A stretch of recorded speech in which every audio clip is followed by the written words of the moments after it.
go about an hour per person. So probably plan on with 3 people, it'll be about 3 hours for us, roughly. We'll see.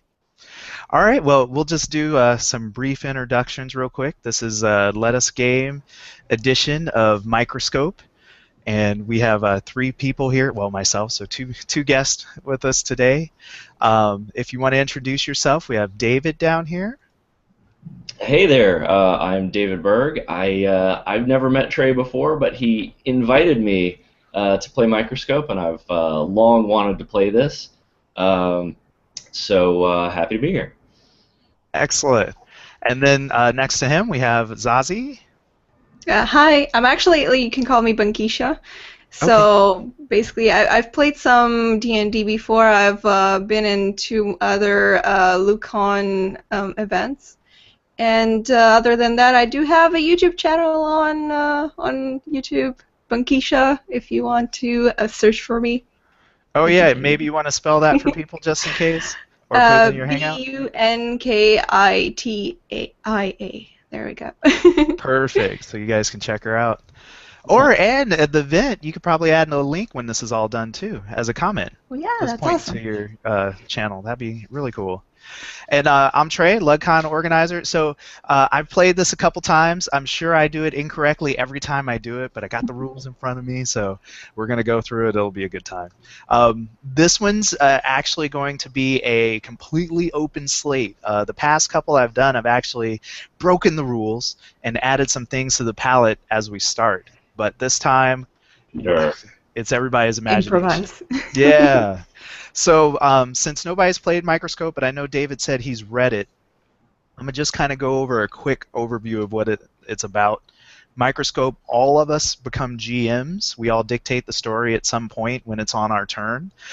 There are ways to interject, and so you can offer a. I think if there's a contestant or if somebody's contesting how a scene resolves, they can put in their own idea of how it should have ended, and then everybody votes on that. I think it's called a push. Yeah, push. It's a way to resolve conflict. Otherwise, you're really just dictating everything that happens. And we're going to begin by talking about the big picture. Where do we really want this session of microscope to go? We're going to put it in like a sentence. We're not really looking at like paragraphs and paragraphs. Then we're going to go through a round robin of things that should be added during this microscope and things that are banned during this microscope. So things you don't want to see. Don't want to see magic. Boom. That goes in the banned part of the palette.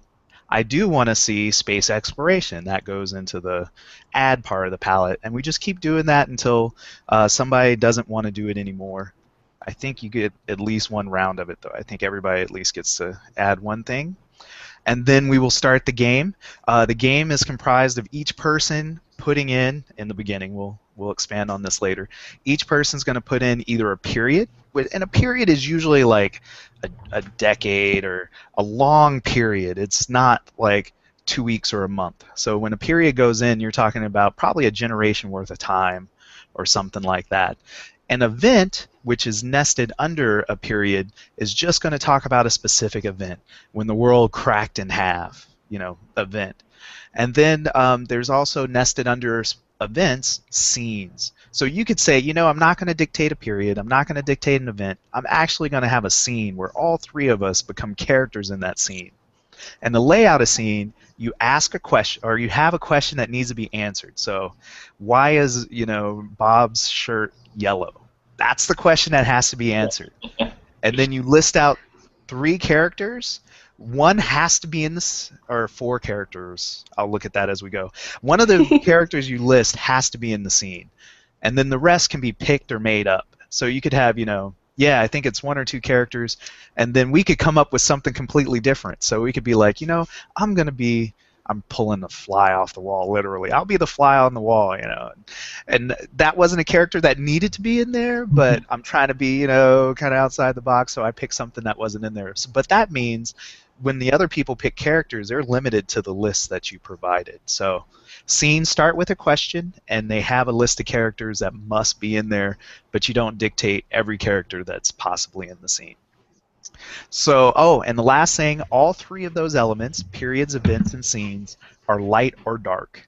The way I play my game, you can consider it light or dark afterwards or change it, but once we walk away from that, that's what it is. So if you meant it to be dark and somehow it turned out hilariously light, it's okay to be like, yeah, let's change that to a light period. Oops. Light. Nobody's going to hold you down to that. So that's generally what it is.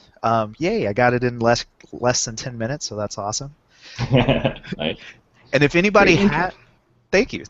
If anybody has the book, the last page summarizes this all really well. And that's what I'm going off of. So any questions? Just start with David. No, I mean, I'll have questions in the middle of a scene, but as for orientation, nope, all good. Sweet. Oh, it's going to take me a bit for your name. I apologize. Bukisha. Yeah, it's close enough. Better than last time I played a game with people. They were like, Bankitia? Right. It's like, oh man, I'm going to have to remember this. Hey, is it easy for me to add one of those subtitles too? If not, don't sweat it. Yeah. If you're on video, especially, you can add one of those. That's what I found out. People that aren't on video, it's kind of harder to add it with the in Google Plus. Oh, gotcha. All right, never mind then. I don't want to eat bandwidth and cause lag and whatnot. I'll just stay like this.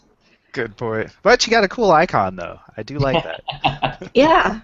That is vaguely what I look like. So the reason I use symphonical, and nobody in the universe can see this except for the three of us, so everybody watching is just going to have to go with our description, but symphonical is really like sticky notes. It's meant for organizing, business flow kind of stuff, productivity. But it works awesome for Microscope because you can move things around. So when you have an event, you just pop up a little sticky note and then we drag it over to where it's supposed to be. So that's why we're using this gridded format. At the top of it, it shows you the pictures of what a period, event, and scene are. And you should be able to scroll down. There's only going to be 2 rows, periods, where you see things that say big picture, palette, and focus. And then the second row is empty right now, but it will be filled with our whole story. So if you have to scroll up and down, that's because things are just starting to kind of get layered underneath. So just one slight question. Yeah. By light and dark, do you mean it like a light mood and a dark mood? Sort of dark mood would be fighting and those kind of sad situations or angry situations. Correct. So loss of a love for the rest of this person's life, probably dark. Birth of a child in this line of families, probably pretty light. Light. Yeah. Okay. And like I said, not beholden to that.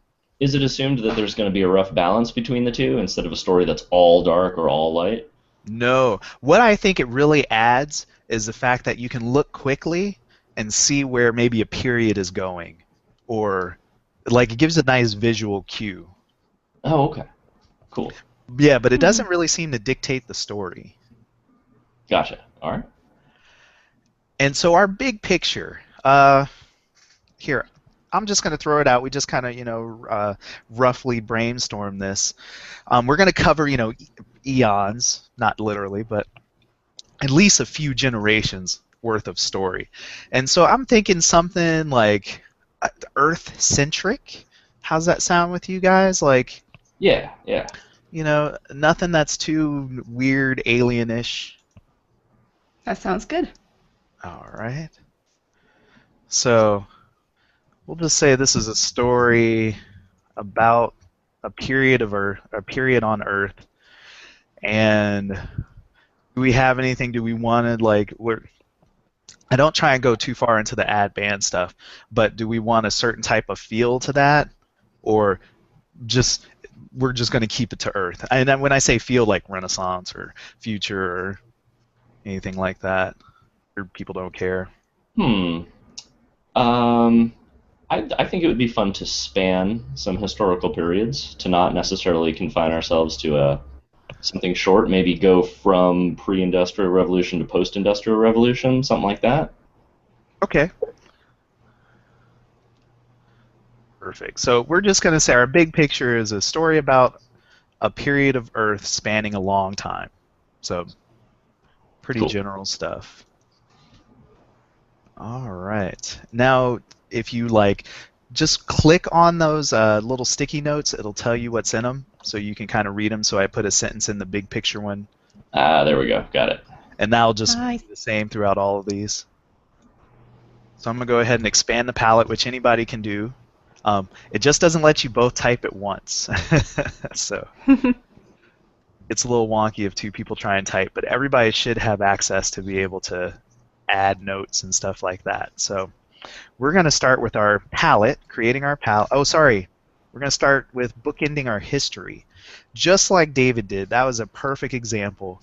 What is our start period and what's our end period? So the start is nothing can go before this period.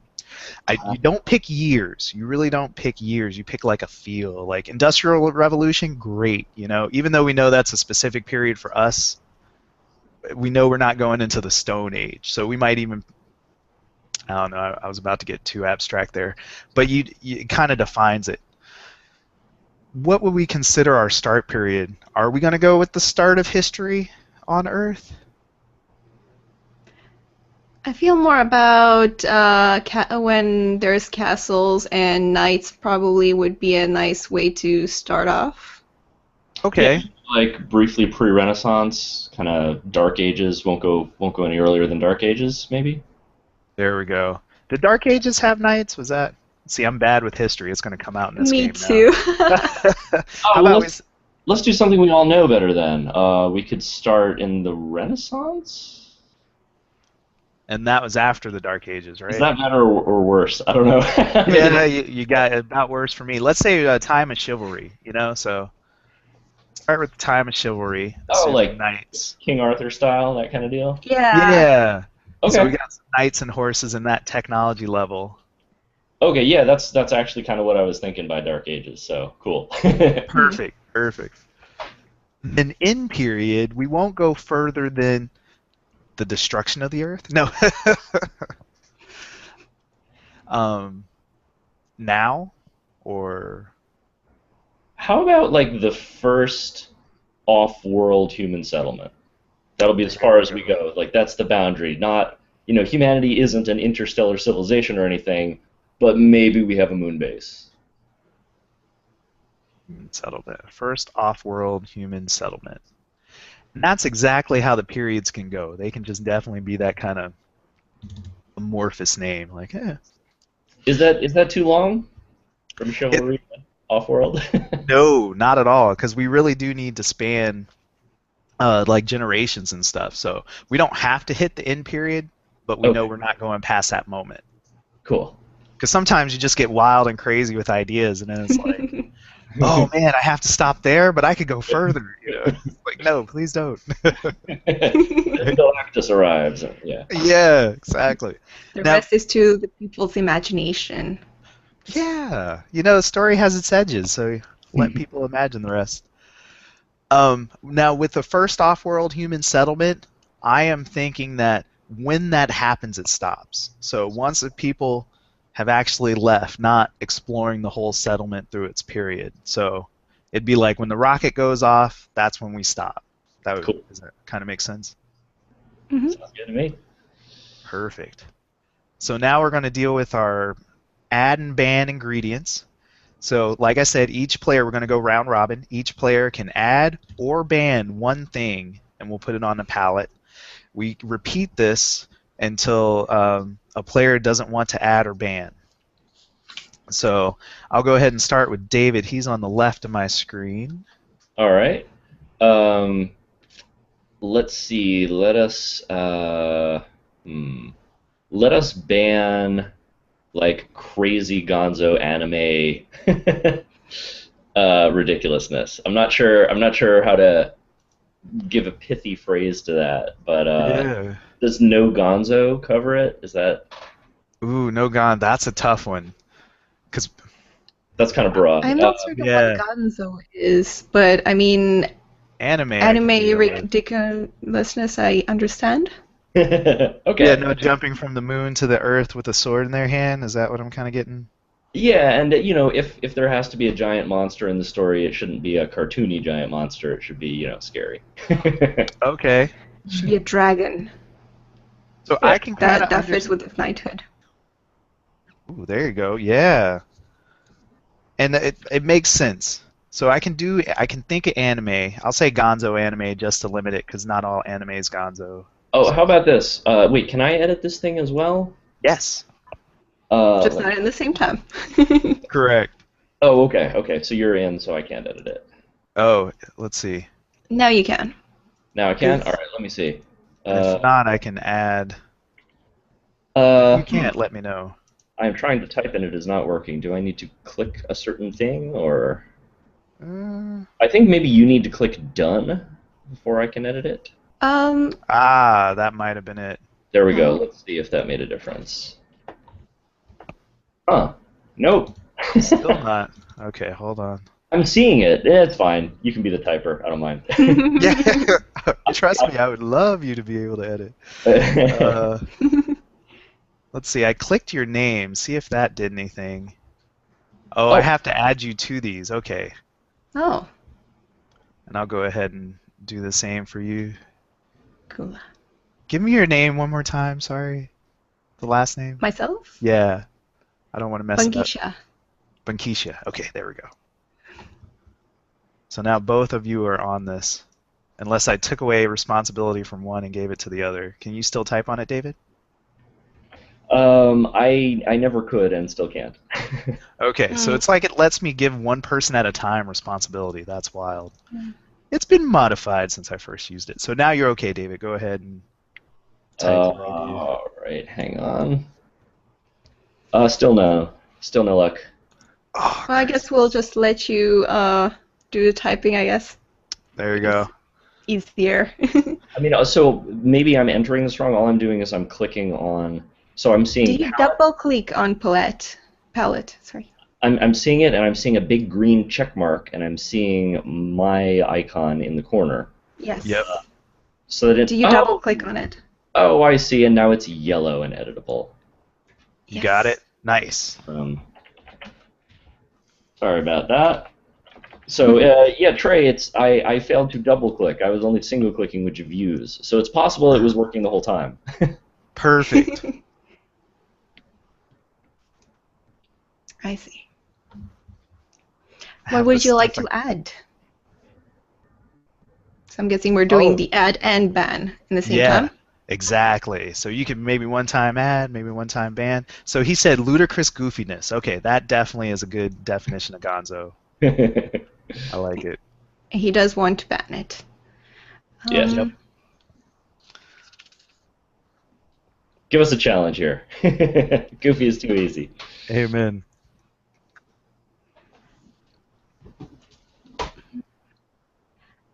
I personally definitely want to add the element of knighthood and possibly the sort of war between different factions with knights involved and their kings.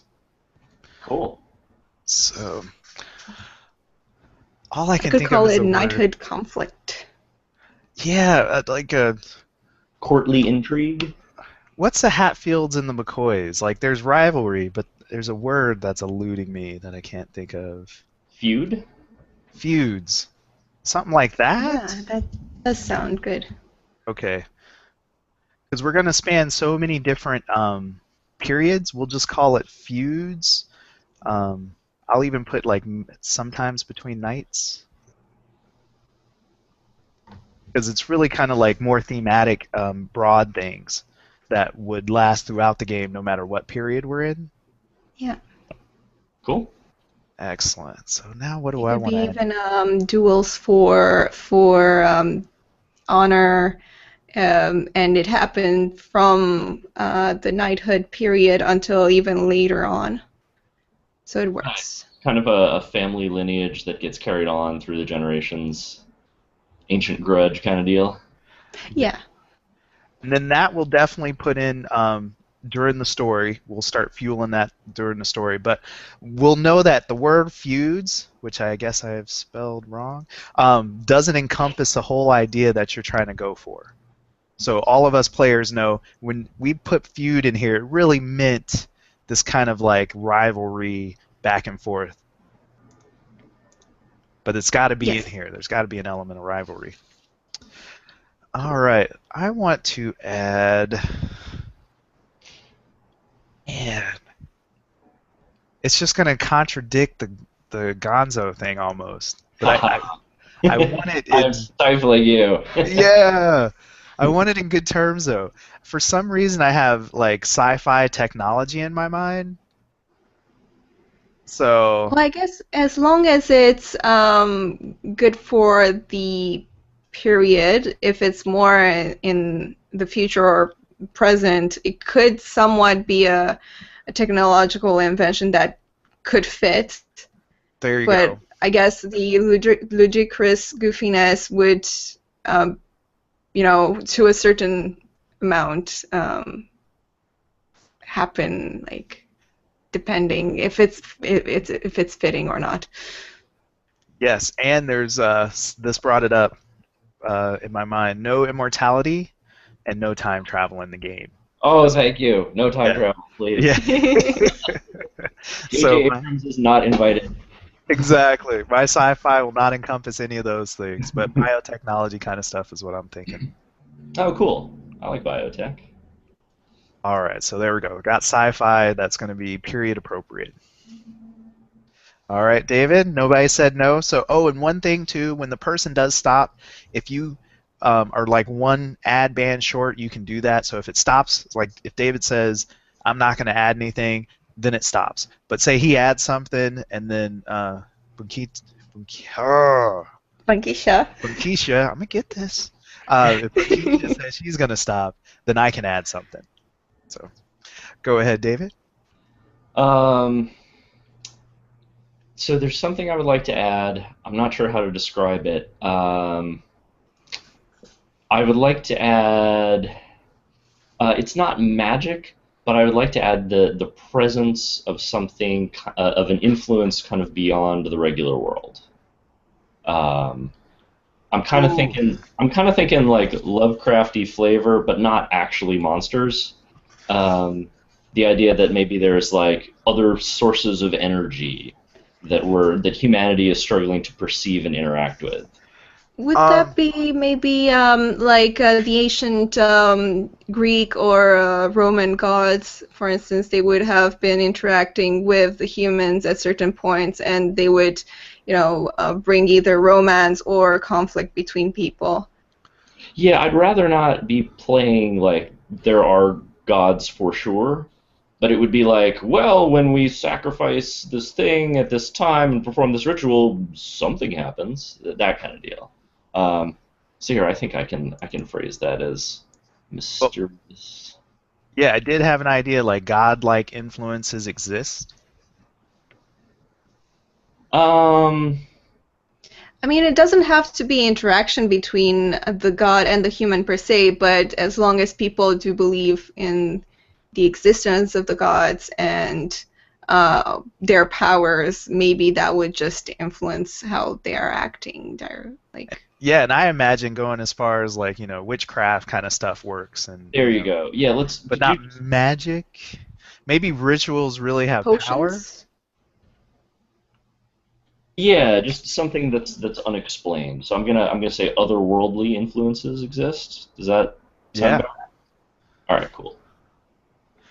it's gonna be hard not to go Gonzo though. I'm telling you, Yeah. you're hurting me here. Well, but I think that's a good combo, right? If we're not Gonzo, but we've got sci-fi tech and something resembling magic, then uh, that'll force us to be a little more unique with that. All right, tachyon rays, here we come. No, No! wormholes. All right, Bunkishia. Okay, well, going on the otherworldly influences, if there is, I don't know, some kind of magic rituals or anything like that, if I don't know if you're thinking of people able to even turn into animals, that kind of thing, or not. I'm not sure. But I would like if the animals do not interact with humans on like directly being able to speak their language, if that ever happens. So I'm banning animals being able to speak human. They could be able to try making some specific actions to get to be understood, but not through language itself, through speaking. Nice. Totally down to that. No talking animals. Yeah. Said it so much better than I did. No talking animals. Hey. Perfect.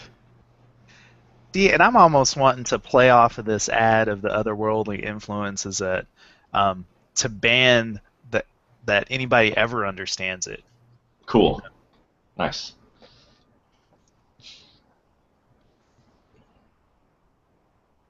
Works. Cannot type. There we go. All right, David, we're still going around. Cool.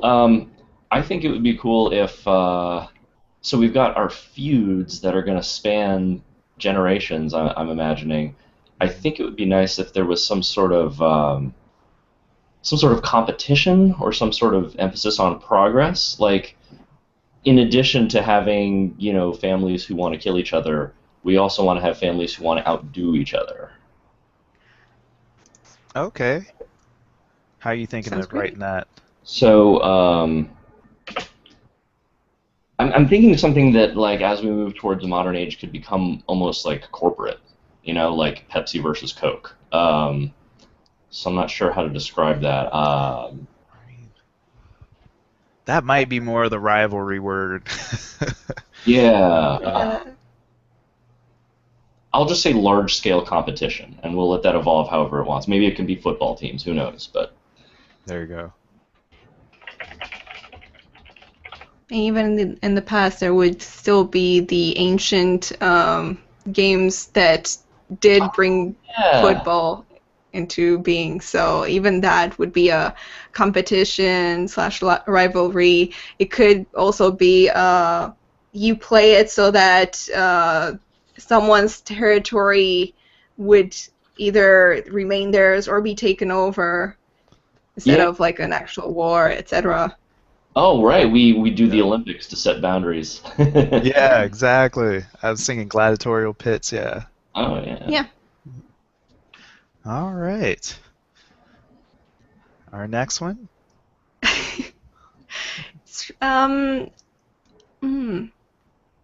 I would like along those lines maybe a sort of love interest, but also, you know how it could be like wives cheating or the king or the husband cheating on the wife, and then there's an intrigue over there. And then, do they find out about it? Do they not find out about it? What do they do about it if they do find out about it, etc.? That could be interesting to look into at one Now, point or another. that'll get more into our story.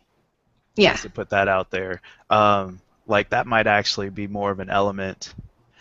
I just haven't played this game. I'd say probably keep that, write that down, but come up with something more that's going to be like kind of broad like these, because that's starting to feel like it's narrowing it down to a person, I see. or a family. I think like it. Solid, though. It would be good to reference that in some way so we don't forget. I'm thinking more about like how King Arthur and Guinevere have had this kind of weird history of Guinevere going off with one of the knights, and then King Arthur and going off on his exhibitions, whatever, like crusades and stuff. Crusades, yeah. And then never really finding out about it, and then that goes into the fall of the kingdom as well, not only the family element. You know what I could see? Like something like torn romance trying to make Dude, it really broad. I was just about to say something like the fraught romance or dangerous romance. Yeah. You see where I'm just kind of making it a way more broad type terminology? Yeah. Is that kind of hitting on? I don't want to I just guess put dangerous bro. romance could work. Oh, Oh, oh no, what happened? I think you just created one. No worries. If you double click on the one that we have, palette, it should open I up was for you. actually in the palette and then was trying to write probably in the same time as you. It Yeah, never works. there you go. Because I was like, I just had it Yeah. open. Is it working for you now? Yeah. Oh, it went back. And did you want to type that? Uh, like dangerous romance. Oh. Oh, there we go. Is it cooperating? I don't know if it's updating at the same time as I am reading it.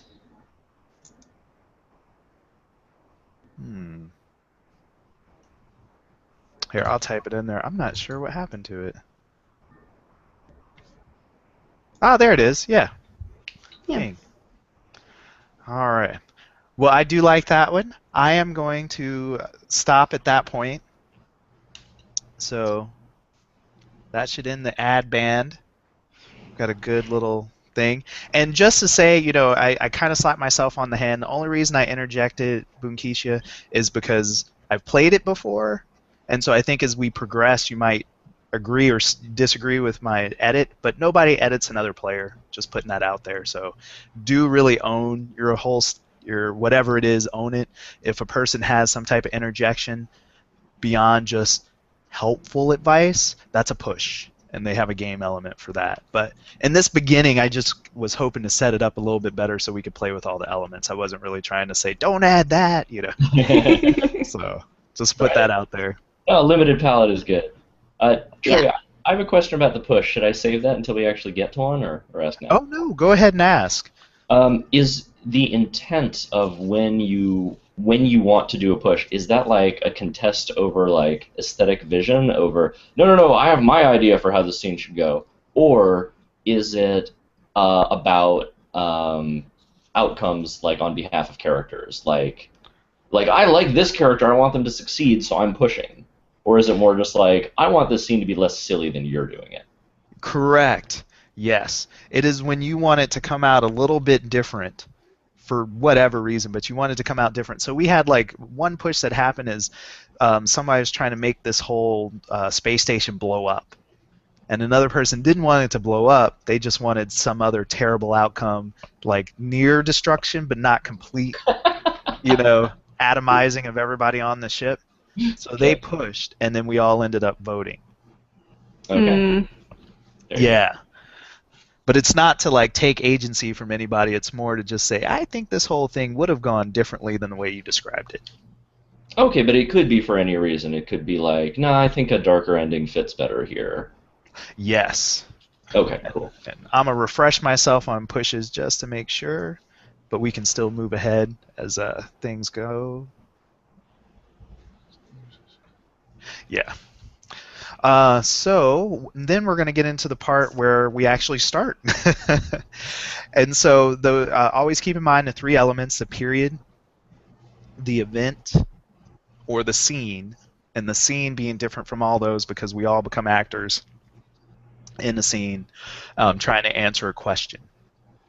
So we're going to pick a focus, or we're going to pick a person to be the lens. That lens is going to pick a focus for this entire round. The round being, David going, Bunkisha going, and then Trey Mhm. going. That's one round. And then the Trey, next. just so you know, we can't see you. I'm only Oh, seeing your screen. Yeah. I was sorry. going to type to you instead of saying. There we go. Awesome. So then when that whole round goes, it'll be the next person becomes the lens, but then there's a few things that happen at the end of the turn. We won't get too into those at this moment, but when the last person goes and we go to select the new lens, there's going to be a few actions. So Now we'll just, since we started with David, we'll start with David. You get to pick a focus. A little different than the ad and the band thing. This is like, I want us to all focus on Bobby Smith. Bobby Smith has to be in anything anybody does during this round. Oh, interesting. Okay. So wait, do I start? Can you give me an example? Yeah. So, being the lens, you say, okay, the focus for this round is going to be devastating earthquakes. So Got. we all have to incorporate that. It's almost like an improv call out, We all have to put that in somehow. But you're going to be the first one to put it in. And I almost forgot the most important thing. When you start, you get to, let's see, each player takes a turn. I'm pretty sure you get to pick a period. You get to put in two things. Yeah. So when you start, you actually get to put in either a period, Okay. or you can put in two things if they're nested. So you could do a period and an event, or an event and a scene, which you dictate. That scene actually isn't acted out by us. Gotcha. Okay, so I get to define a focus, plus I get to define either a period, event, or just period? Or Sorry. scene. Or scene. Or scene. And you can do two if they're nested. So if you write a period, you can do an event. If you write an event, you can do a scene. You can't do two periods, that kind of thing. All right. I think it would be easiest for me to come up with a focus if I pick a period first. Is that cool? Oh, no. Focus has to be... Because Focus. you're going to be confined to your focus when you create those periods or scenes. Huh. Okay, So so if I picked, like you said, earthquakes, that could be any period. So from then I proceed to pick a period. Yeah. Okay. Huh. What's the point of the focus? What am I going for with that? It's an element that we all have to use when we go to create our period, event, or scene. So it could be something like the center of the plot of our story Yeah. that we're going around it. And I could start. I'm sorry, because I didn't really think that No, through. I don't mind. Okay. Let's go with But no pressure, take a moment. how about a discovery of the other? Is that a good kind of focus? Everyone can incorporate that. Yeah. Of the other, you mean? Something Otherworldly. something previously completely unknown. Another force, another agency, it could be gods, monsters, or just the people from across the ocean. Something Okay. new and Oh, different. okay. Or it doesn't have to be personified. It could just be I don't know, some interactive phenomenon. It could be the obelisk from 2001. Nice. Slightly change the title on this, so we know you were the lens. You pick discovery of the other as your focus. Cool. And do I pick a period right away, or does one of you do something? Yep. You start off with a period, or you not. It doesn't have to be a period. Sorry, you could put an event in one of these periods we have. No, I think I'd like to pick a period. Okay. I will go with. And I know where it's going to be positioned, but in the future, sometimes people can put them left or right. Oh, You might be. Can you see this? Me trying to write a column. I've never seen this from other people's perspective. I can see that there is a new column there now. Awesome. I guess I'll type in the name when you tell me. Oh, okay, sounds good. So I'm thinking, yeah, the time of chivalry. I can be a little more precise. The time when the knights are going out on various holy missions. Say time of holy missions, either looking for the Holy Grail or looking to annex land for the church. That kind of stuff. And this would span a generation, just to let you know. Okay. If you want it smaller, it should be an event. So we could have like the son in this period. It could really start off like the son of a knight starts a quest and the grandson finishes it or something. Oh yeah, let's do an event then. The event is I want to do something like the quest for the Holy Grail, but not actually the quest for the Holy Grail because that has a lot of baggage with it. Oh, gotcha. Yep. um, let's. Oh man, let me think for a second.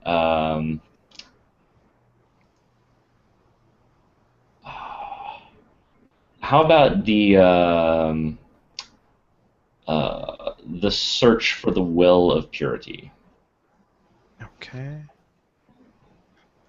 or lake? Let's not make it a well. Wells are man-made. Search for the lake of purity is the event. I'll let you type that in. I'm just trying to change the color. Would you consider it a light or dark event? Uh, am I am I forecasting how it's going to turn out, or am I just Oh, saying? you dictated. Sorry. So you tell us, search for the da da da da. It's not like a scene. So this just happened. And you want to give us a little bit of a description about it. Oh, I see. So I Yeah. I kind of wrap up how it went, not just that Yep. it's gonna happen. Oh, Yeah. For events and periods. and Periods are. Go I do ahead. that before we've picked a period. Yeah, because all we have are our start and end periods right now. So you put this in an event. I was reading while you said it. That's why I can't remember exactly what it is. Oh, no Um, problem. but you put this event under the Knights of Chivalry period.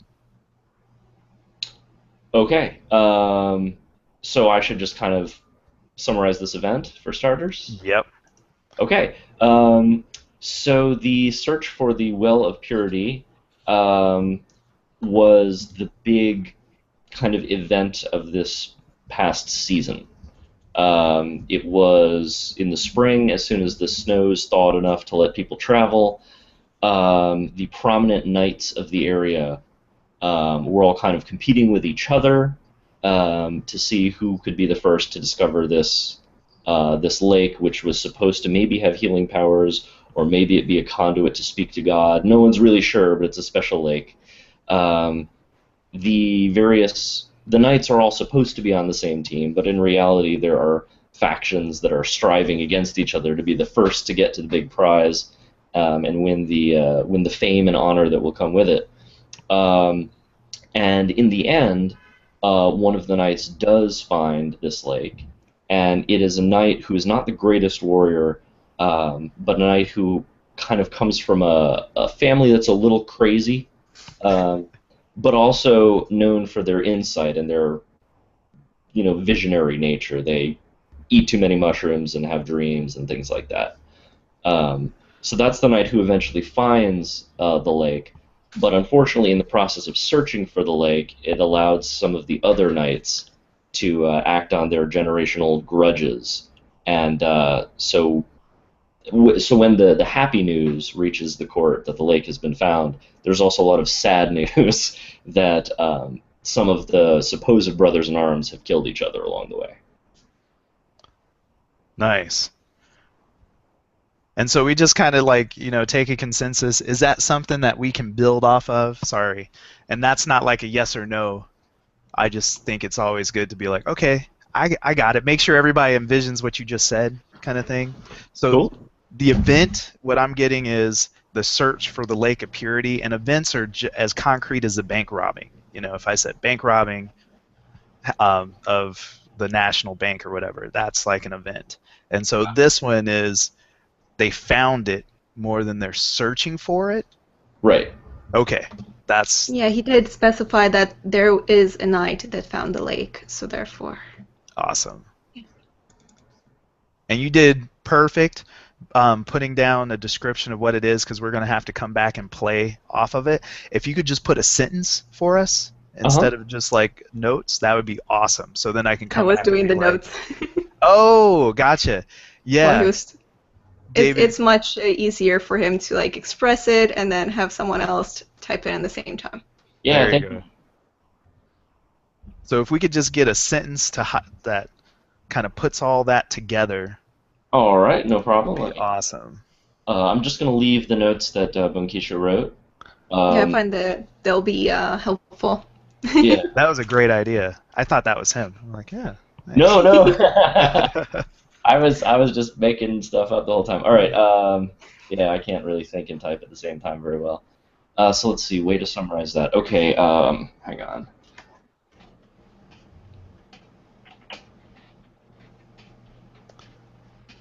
Cool. And then we can move on while he's doing that because we'll play with it later, as it comes in. I did notice I'm gonna have to make these periods a little different, not change the names, but I'm gonna put little cards for each of them just to give you guys a heads up what I'm doing up there as it happens, because I have 2 rows. Just weirdness. All right. So, oh, sorry, David. Did you want to nest a scene under that? Because you've just started as a lens, so you have the option to make a scene under that event. Okay, and what happens? What does that look like? What And do I define for a scene? a scene puts a question out, and then you have specific characters that are part of that scene. So it would be, does the lake get found? And then it would be a scene that describes answering that question. Yes, the lake got found. It's almost like you had the scene in the event when you were describing it, because you Uh-huh. gave us a pretty good description of the event. But you could do something even separate, like maybe there's some kind of behind the scenes backstabbing going. So what did the queen think about this whole finding the lake? Would be the scene question. What did the queen think? Then you tell us, a series of events that answers that question Okay, with sure. specific characters. So you always have to pick, let's see, a max of 2 characters. Um, okay. Here's my question. Could the king and the visionary knight agree on how to use the magical lake? Nice. There you go. Exactly. And then you dictate to us, well, the king thought blah blah blah, and then such and such thought blah blah blah. You don't have to go forever, but it really is to answer a question. So that was a perfect question, and then you tell us Uh, how the king and the other actor figured it out. oh, do I just say what happened, or do I? Yeah, and it's really different than the way we're going to do scenes in the future, because you actually just dictate it out. There's no actors like normally. Oh, why is this scene different from future scenes? Just because it's the first one, or? Correct. The lens, it's just a game element that the lens has that ability, but I think in order to speed things up, they just said, well, the lens can just dictate it instead of having people play it. Oh, I see. And I think this startup helps people stick their toe in the water, kind of get a feel for, what the focus is all about. Huh. Um, I don't, I don't know. Is that a good way to get the group rolling, or should we move on to let someone else talk? I don't We want can to just. move on. Yeah, because we have such a small group. We'll come back to this all. So, yeah. Yeah. All right. Cool. So discovery of the other. We have an other lake. So Bunkisha is going to come up with something for us, and you can create a period where you tell us what the period is, or an event where you tell us what happened at that specific time, or a scene where you pick 1 to 2 characters and ask a question. Would it be a different uh, event and everything like that? That we just are we setting up different events that will happen and then acting them out, or We do they have to have any correlation between them? No correlation. Sometimes you put things in as a seed, as we go multiple times, and you're like, I hope somebody adds a scene under that, and they never do. So you really don't know what's going to come of these little, things that you put in the game as we go. You hope, and maybe you'll be the one to come back and expand on it because nobody did, type of Mm-hmm. thing. Oof. Pressure. It is, yeah, there's a lot of pressure. Um, let's see. I do like the dark period kind of feeling to it. Fortunately, there is already a chivalry period, so therefore, I'm not sure that, staying on the same period would be as interesting.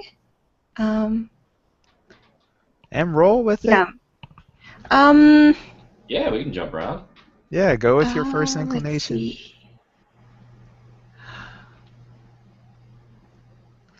It's very hard.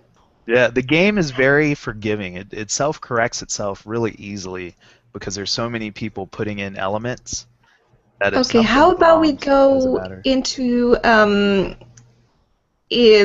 like you know they had a plague at one point in history in England. Was it brought by the rats? Yeah, the Black Mhm. Plague. Black Plague. I would like to set the period in the black when the event of the Black Plague is happening. Nice. So it would be a dark period. And with all I would like to include things like the Black Plague Doctor. I really like how Oh they yeah. have a really long nose and everything. Yeah, now we stop there. So what happens Okay. is there's the Black Plague, and you've just created a period for us that's going to span, over a decade at least. Okay. So now, I mean, definitely continue with what you envision of the Black Plague, but that's all we end up writing is period was Mhm. created, Black Plague. But go ahead and describe to us like the Doctor. Keep up with that because I do Yeah. like that. So basically, it is a dark period where people are being, they're infected by all of the rats that have brought this virus to them. And I think how it spreads out is that the symptoms are that they keep getting inflammations on their skin, and eventually, it's in the air. So there's the doctors with their masks. They're trying to protect themselves from the plague being in the air and him getting infected. And then you would have things like potpourri, kind of. You put Oh, it nice. to your nose, and I think a lot of people try to, you know, uh, get the smells, like, to not infect them through that way. Um, and Oh, then the king and the superstition. queen are not in the city itself. It's just kind of chaotic and everything like that. Yeah. Oh, nice. So it's more the citizens themselves that are in misery and how they are able to, uh, fight back through all of the hardships of the Black Plague. Nice. All right, so we have our period, Excellent. and the period helps other people get in your mind because, I mean, sorry, the extra time you take just helps people get in the mind of what you intend for that period. People can still take it wherever, but I think it really helps to kind of do more than like 2 words, so that was Yeah. perfect. No, that's cool. I like the emphasis on the smells and the idea that people think they can protect themselves with, potpourri or whatever, Yeah. and the Yeah, king. they did have, those Ring Around the Roses, Pocket Full of Posies song. It's Yeah. actually, the during that period that it was like it's a reference to that period. Yeah, I've heard that story before. I've heard other people who say that's a lie, but regardless, I like that. It It's a works in theory our at game. least. Yeah. Nice. All right, so what am I going to add? Oh, and the otherworldly would definitely work with the Black Plague because I'm sure they used all kinds of superstitions, like you say, to make Yeah. things happen. Because I got to remember, we're using his focus of discovery of the other. Hmm. So, okay. Oh, thank you for the reminder.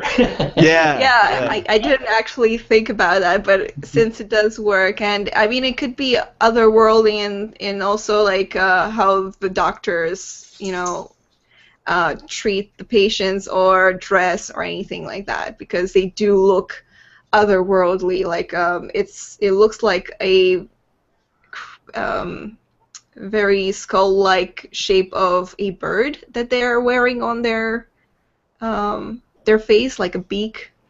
So Yeah. I love those. I love those images. Actually, it kind of yeah. reminds me of Mad versus Mad or Spy versus Spy in the Mad comics. He's got the big nose and stuff. But They also kind of bring you the idea of death. because they are all dressed in black, It's almost like other than their white mask. Totally. Well, I wanted to do a scene. I will, actually. At first I didn't think I could, but I'm going to make this happen. There's only one event out there to make a scene under, so it's going to be the magical lake found by a visionary knight, but with brotherly bloodshed. I'm going to delve into that. I want to know, with my scene, the question that I'm asking is, what made the brothers spill each other's blood? That seems like a pretty pertinent nice. question. So, what made the brothers spill each other's blood? We didn't have names for the knights, but when you have scenes, you have names. So, let's see. I know you said one of them was crazy. I gotta just check those notes real quick.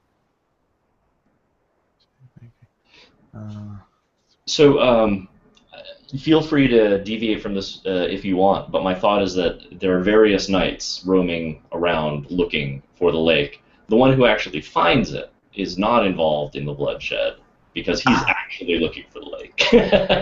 Thank you. Okay. And the other ones are using the quest for the lake as an excuse to compete and outdo each other and then settle old scores, perhaps. Nice. So one knight that has to be in here is older brother Florence.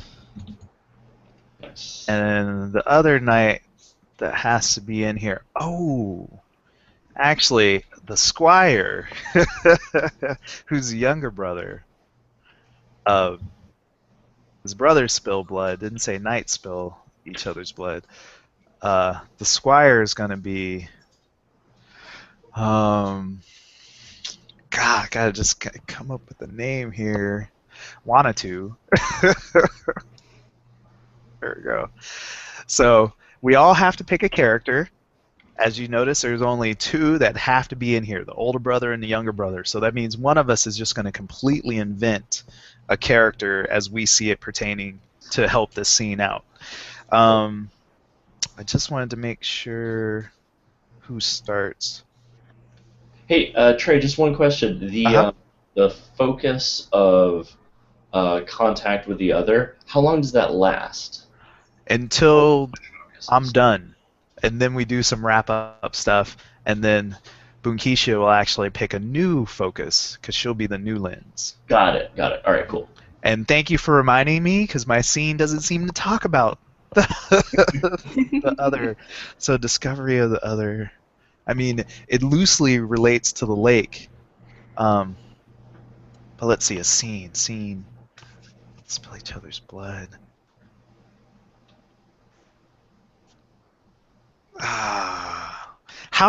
Here we go. How did the magic of the lake make them spill each other's blood? Oh, nice. Oof. There we go.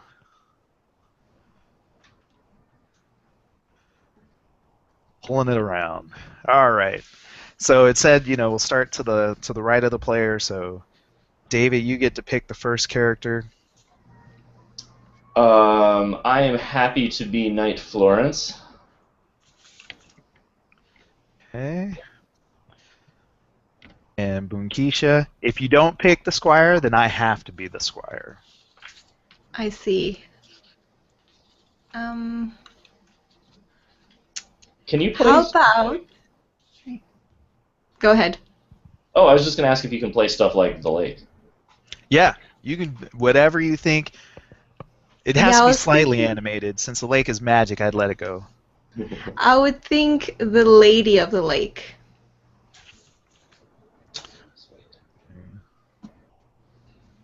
That could be interesting. I mean, it's not. It's there have been myths of the Lady of the Lake existing and influencing the decisions of the knight/king.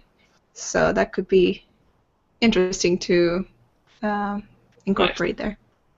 Definitely. So I set up a little bit more of the scene to get us rolling. It's almost like the director says, okay, I want you over here and I want you over there, and then go. So that's what I'm gonna do right now. Cool. The knight. Sorry. Yeah, there is one knight. Okay, so the knight is looking for some place to camp, and he sent the squire out to go find that place, because they need to bed the horses and all that kind of stuff. Make sure it's safe because they're not in a safe area. It's not like they're in their backyard. They might run into bandits and that kind of stuff. And they don't see the lake, but somehow the lake. Say they're within like 5 miles of the lake. They don't see it. It might be at the top of a mountain or something. I don't know where it is, but they don't see it yet. But they're looking for some place to camp. So it starts with the squire coming back and having told people, I found something.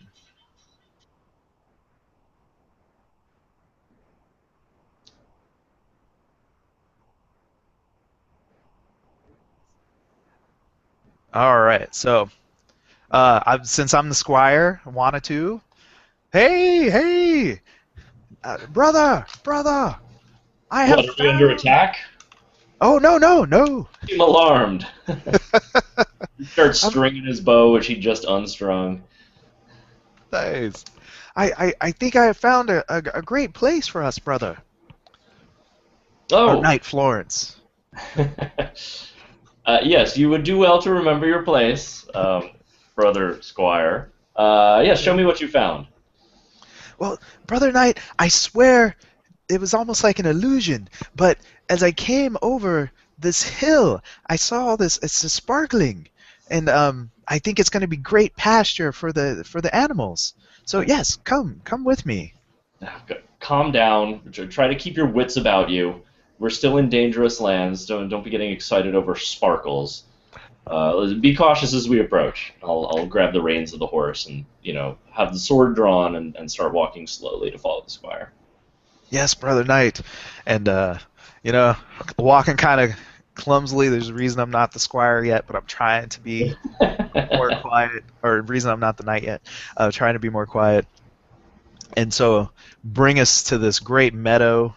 I think that's going to be the right word, with a lake, just a huge lake inside of it, and doesn't match the description of what we've been looking for, Okay. but it's definitely a nice place to camp. It's got like little spots for the horses to eat and all that kind of stuff. It's like, see, brother Knight, it is wonderful. Well, it is long past the time when you should have been a knight yourself, but at least you're finally becoming a competent squire. Thank you. Thank you, brother Knight. This is so beautiful. I'll go fill your water, and I'll make sure the horses are refreshed. And so I'll go run over to the water of the lake. Well, walk cautiously to the water of the lake. And In the meanwhile, the lady of the lake is just sitting on one of the stones next to the lake and silently brushing her hair while birds chirp around. oh my, is the lady close to us? I mean, is that something we would see, or you just see I us? mean, you would possibly see a figure on the other side of the lake, not right away. Mhm. As you would get the water, probably you would be able to see the figure a tiny bit in the reflection of the water. Well, my Squire wanted to, kind of jolts when he sees this because he hasn't noticed any trails or anything where people would have been around. So he sneaks back to brother, leaves the horses there, sneaks back to brother Knight, whispering, I think we are not alone. This might not have been as secure as I thought. I apologize. And he Uh, doesn't have the horses with him. I mean, he's kind of being silly. uh, what's going on? Did you spot some some pagan villagers who we need to be wary of, or brigands, or what? it was something in the distance. I couldn't make it out clearly, and I'm not allowed to carry arms, so I came for you, Brother Knight. It's only one person, um, possibly a woman. Women do not wander the forests alone. You must be hallucinating. Perhaps I shouldn't have withheld your rations so severely. Uh, where are our horses? Have you found a proper place to tether them? Oh, I forgot to tether him. I go running off back, like making way more noise than I should, back to the lake to try Okay, and grab As the horses. Sir as you Florence will come, follow. Oh, say sorry, go again, ahead. David? Oh, I just said Sir Florence will follow you. What did you say, Bunkesha? I was going to set up the scene as you come back. Definitely. So as you're coming back, you will see the Lady of the Lake just softly being next to the two horses. I'm guessing there's just two. Um, and just softly patting their heads, saying, just whispering in their ear. And basically, what the Lady of the Lake looks like, she has long blonde hair with flowers in her hair, a crown of flowers, and a very soft white robe on her. And she doesn't seem to really care or bother with your presence at the moment. So wanted to the squire is definitely all, I'm like, oh god, trying to grab the horses. One of the horses has gone way closer to the Lady of the Lake, and as it's eaten and stuff. So I got one of them, but I have to drag that one stubbornly to get the other one, and there's no quiet in sight. Squire, don't spook the horses. Be calm about it.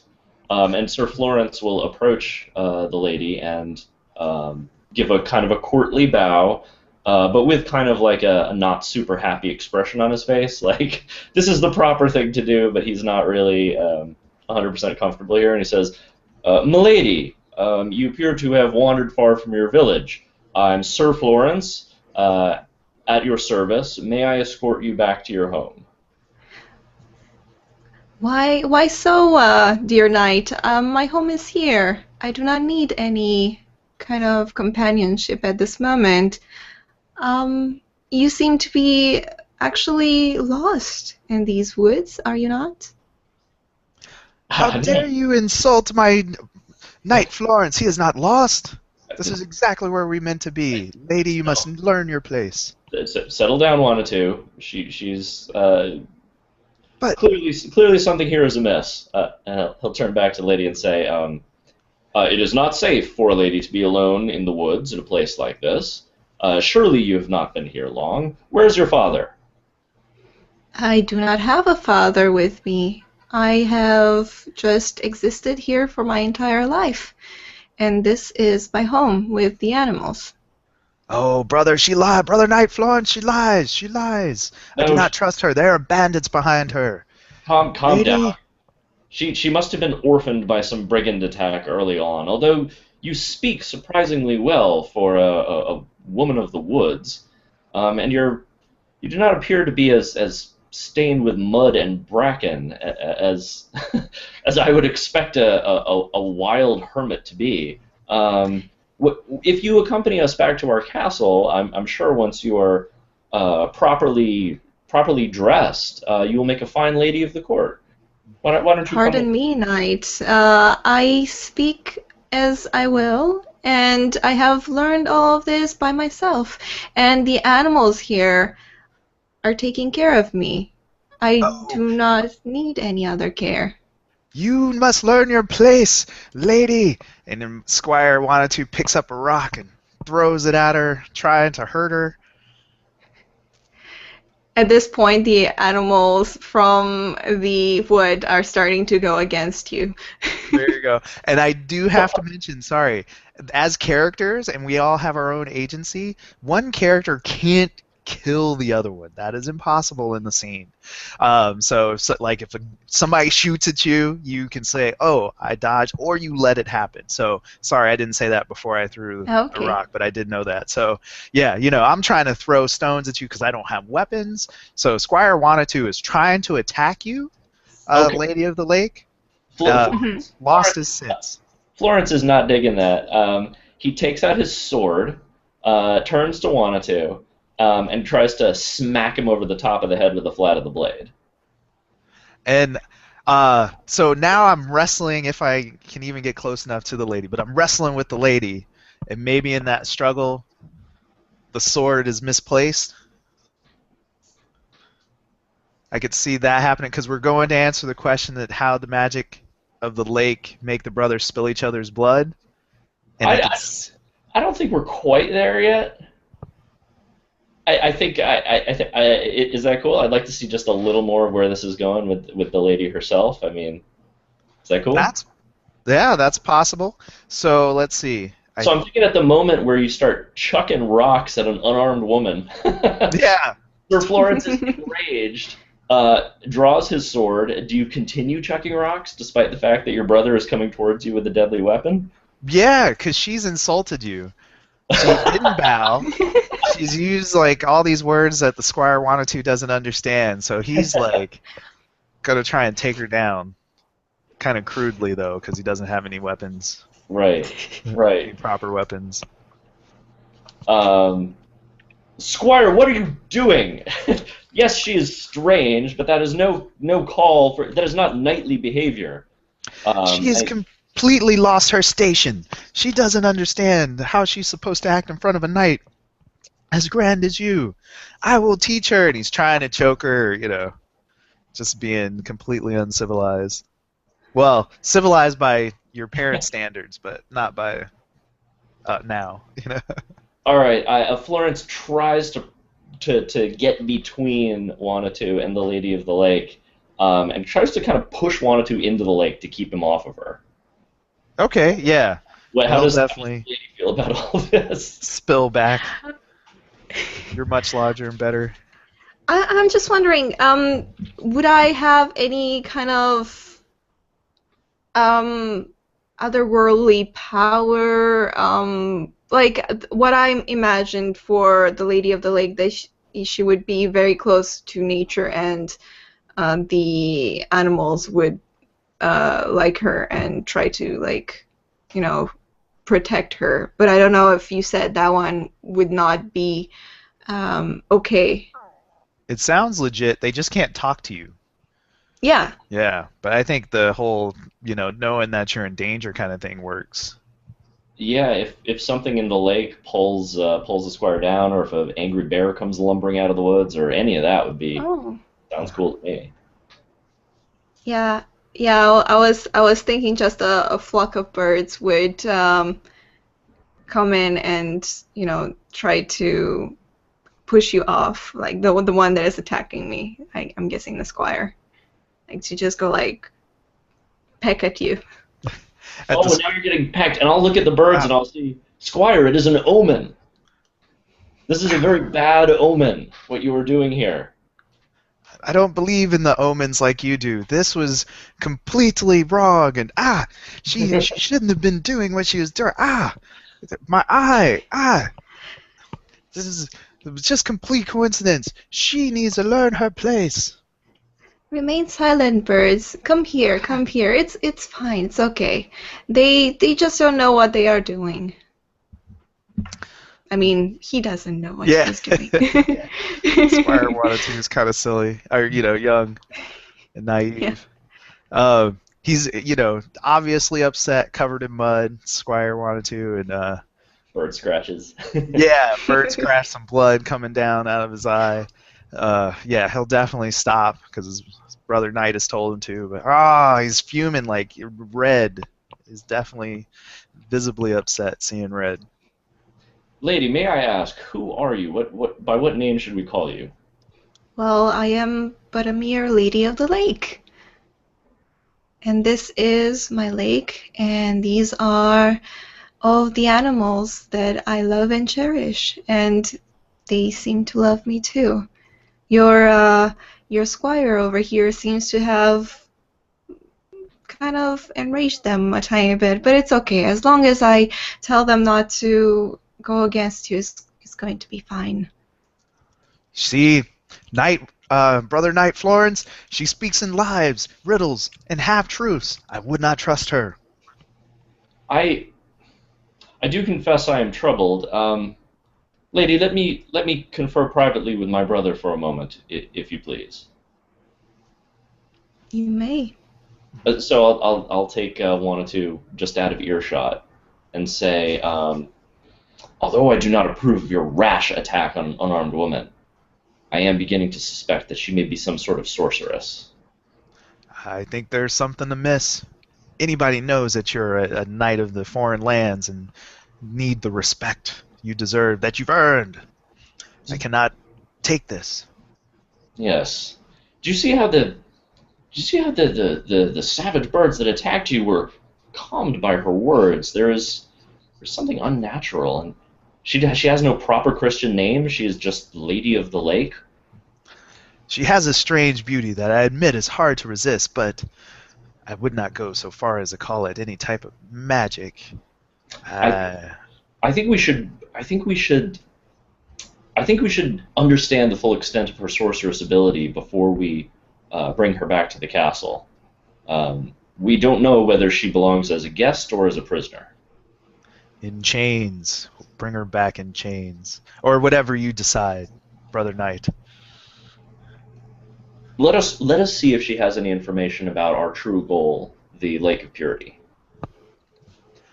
All right, so we'll go back, and I'll turn to the lady and say, although we are not lost, we are strangers in this land. We are looking for the Lake of Purity, a magical lake bequeathed to our king by God to heal those of us who are sick and give power to those of us who are righteous. Can you direct us to find this lake? The lake, the waters speak to me, and they tell me many knights have tried to find this lake of purity that you speak of, but none have managed to find it as of so far. It will be a very long travel for you, and you will find that your brother over here is going to impede you from your quest. Oh, see the lie? She doesn't know anything. She's trying to send you on a wild duck chase. Oh, No, look Brother in her Knight. eyes. There is some mysterious secret there. I believe she speaks the truth. Wanatu, I worried that you might not be ready for this mission, and I can't say that you have acquitted yourself in any impressive fashion so far. Return to the castle, and I shall forge my own way. Ah, brother! Alright, Wanatu's gonna go nuts.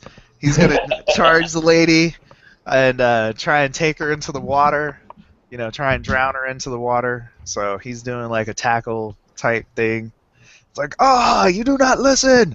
She is not good. You know, he's just flipped his lid.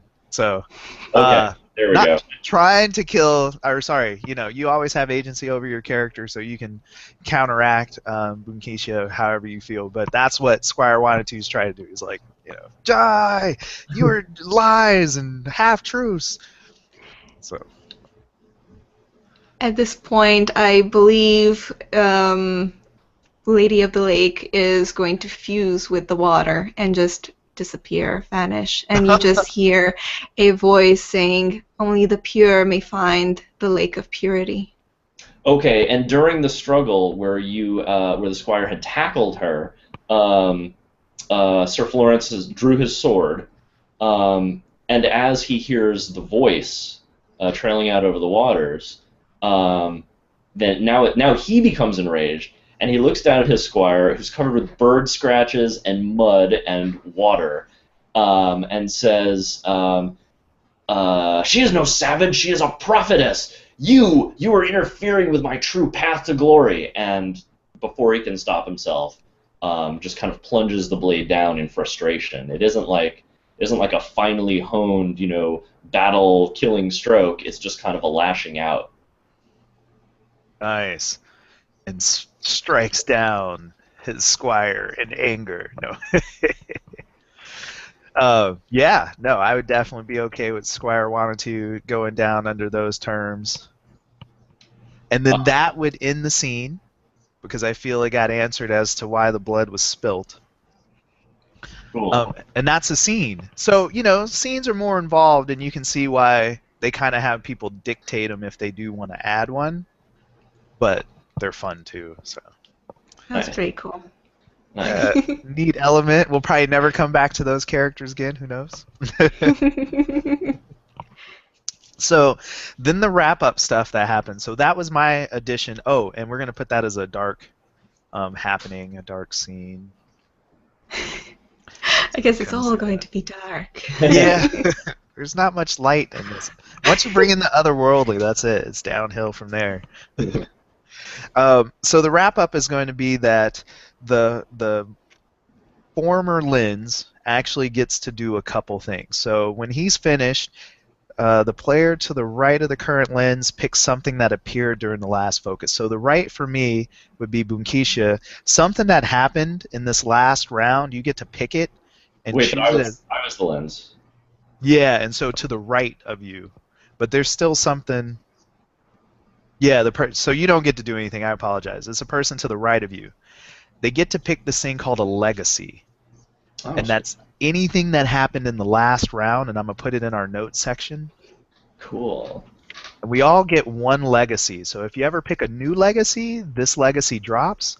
But it allows anybody to either do what the focus suggested, or they bring in a legacy that's already been declared, if that makes sense. Nice.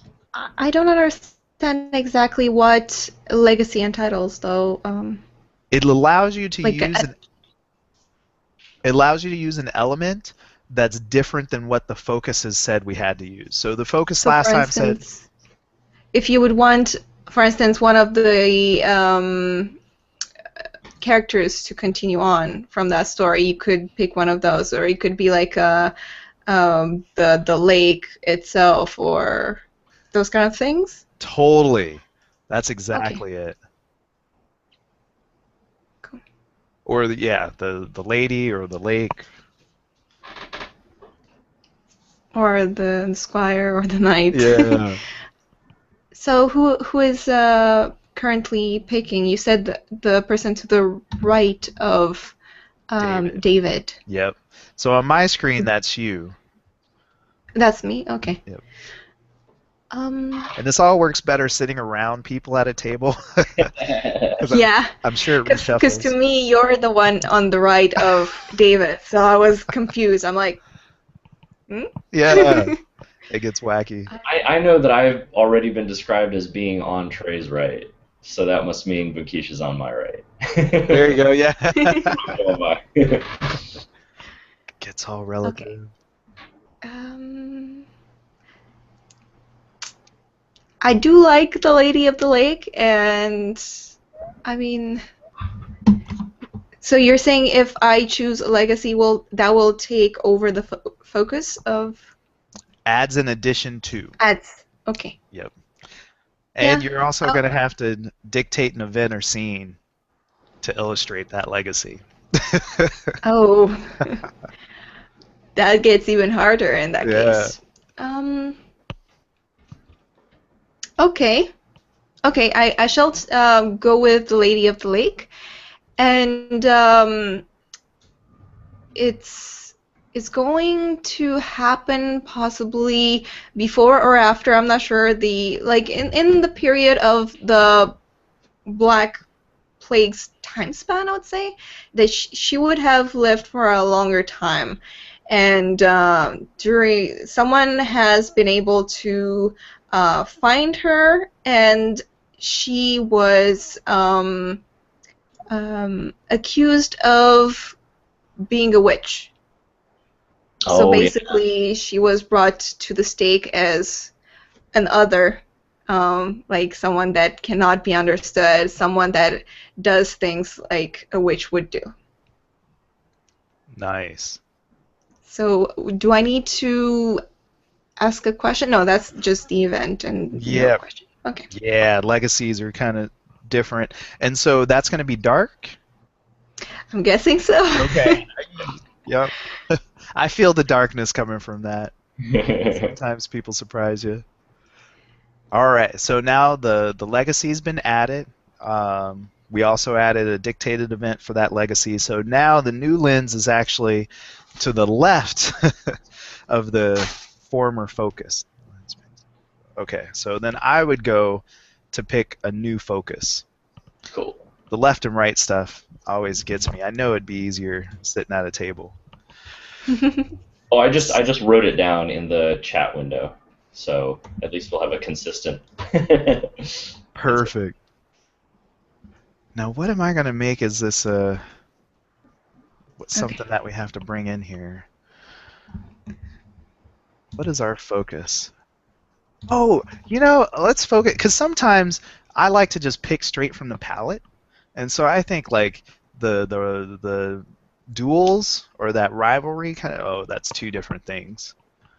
I'm gonna go with the rivalry idea where people are always trying to one up each other. Has Yeah. to be in everybody's description somehow. So we're Okay. gonna hit the rivalries, and then I'm going to add. Man, I gotta add an obvious period. I do like the flavor we're going with, but I'm gonna add another period to this. Let's see, and it's gonna be like Industrial Revolution. So let's go light period, even though by some people's opinion, Industrial Revolution wasn't necessarily light. Because that just begs right into, I mean, it just takes you right into rivalry. I mean, where would people be more in conflict? And so under that, because I can do a nested event under a period, we're gonna say, man, I gotta think of something different. Because Coke and Pepsi was the first thing that came up, and we're just not going there. We gotta come up with something else. Ooh, witches and warlocks. Okay, so because I really like that witches thing, and we have the other worldly thing. So what we have is there's a actual riot in which witches storm a company and just like Ford, we'll just say a car manufacturer, car company. They just storm the factory, car factory. Thank you. And the idea is that they think this is all devil. All this is from the devil. Like magic is nature, not magic, the otherworldly stuff, but they all call it magic is nature, and we should just respect that and get away from these steam-powered cars. Like this is just an abomination. And so they are against the car factories, and it actually culminates in the riot where the witches storm the car factory. Huh. Interesting. Sorry, not technically warlocks, but No, that it's kind of more. idea. Yeah, it's more like pagans or hippies or. Yeah. Yeah, I was thinking that too. Totally. We're not going to stand for this anymore. Yeah. So then that's everything I did, or I can do. And so we're going to go to the right of me, David. What do I get to do now? So you have to create anything nested under what's here or a new period, but it has to relate to what I just added as a lens. Why can't my memory is horrible right now? Oh, which is rivalry. Rivalry. There we go. Okay. So I can do another event in any of these time periods, Yep. or I can do a scene within either of these last two events. Correct. Or the original. There's 3 events that could have scenes. Oh, I could do another scene within the Quest for the Holy Lake? Yep. Huh, okay, I'm not going to do that, but that's cool to know that's an option. Yeah. Let me see. Hmm.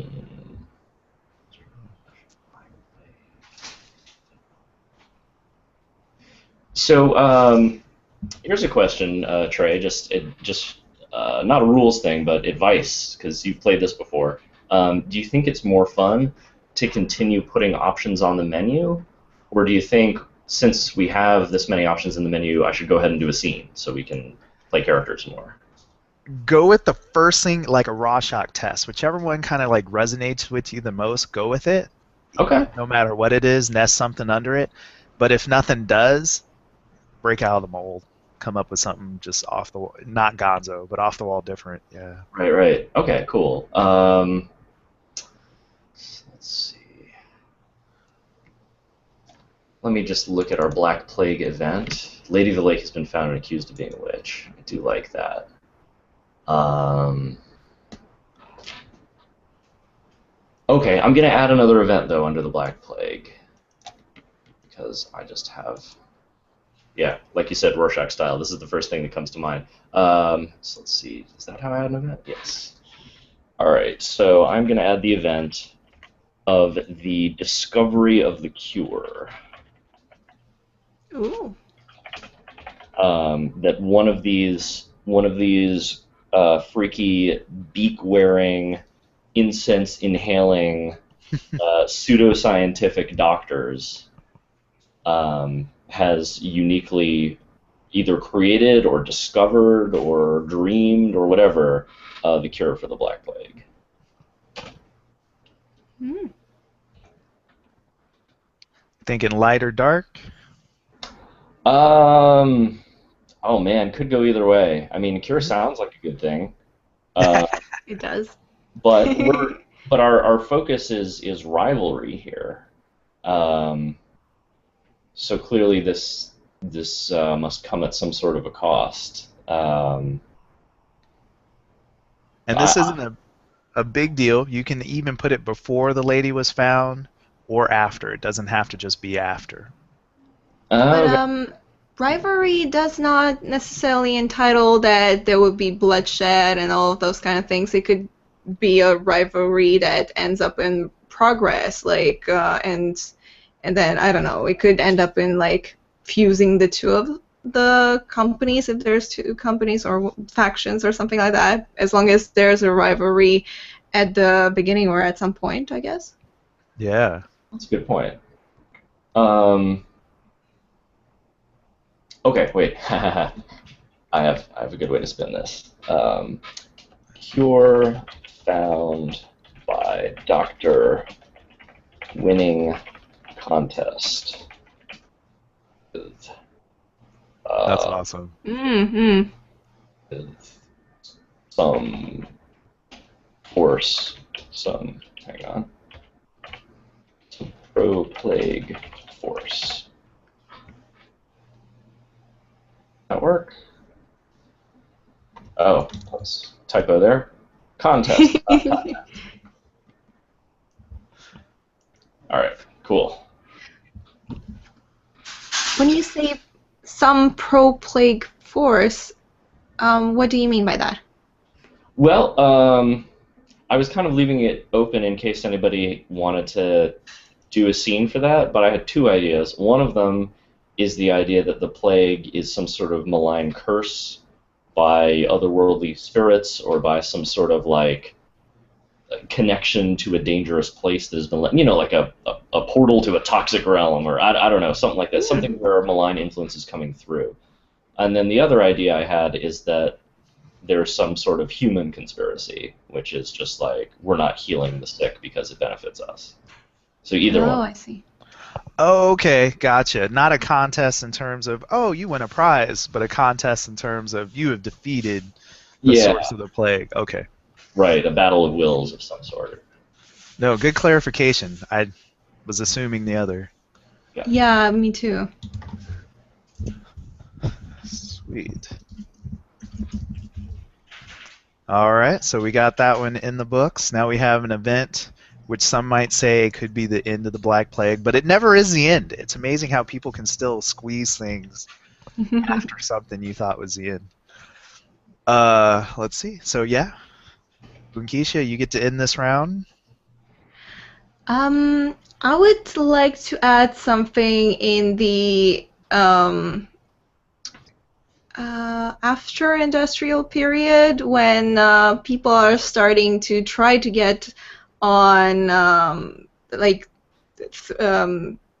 get rockets into the air and try to get to the moon and everything like that, I guess. And then the rivalry would be between the Russians and Americans. Okay. And basically their different astronauts, like how they build the astronauts and everything like that. Oh, our astronauts are better. No, our astronauts are, stronger Ooh. and have more willpower and everything like that. And Nice. I guess it could end up in a scene with Well, you only get in that. one. Mm, Yeah. I know. That's why I'm getting excited over here, like doing happy yeah. dance, Okay. because I'm like, oh, you put in something great that I want to add an element to, but I gotta Great. wait. Okay. Cool. But I did go ahead and kind of define this period as between the U.S. and the USSR, or Russia. Yeah. Just kind of threw that out there because you had that element. I'm already picturing the cosmonaut steroids program. Right? Exactly. There's some juicing going on. Just wait. So that did technically end up that round. And so just make sure I get it right.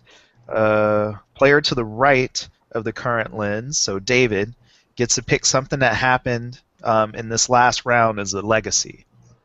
Oh, okay, that's cool. We get legacies even if we don't get scenes. Oh, did you not get a scene? I mean, sorry, you didn't get to do anything? No. I Yeah, mean, you did. You did. we Okay, didn't sorry. choose to play any scenes. Yeah, nope. A legacy can be about anything. You know, the thing that somebody pointed out to me, I'm not sure if legacy is per player. I thought it was per player. I don't know if it's just like completely new.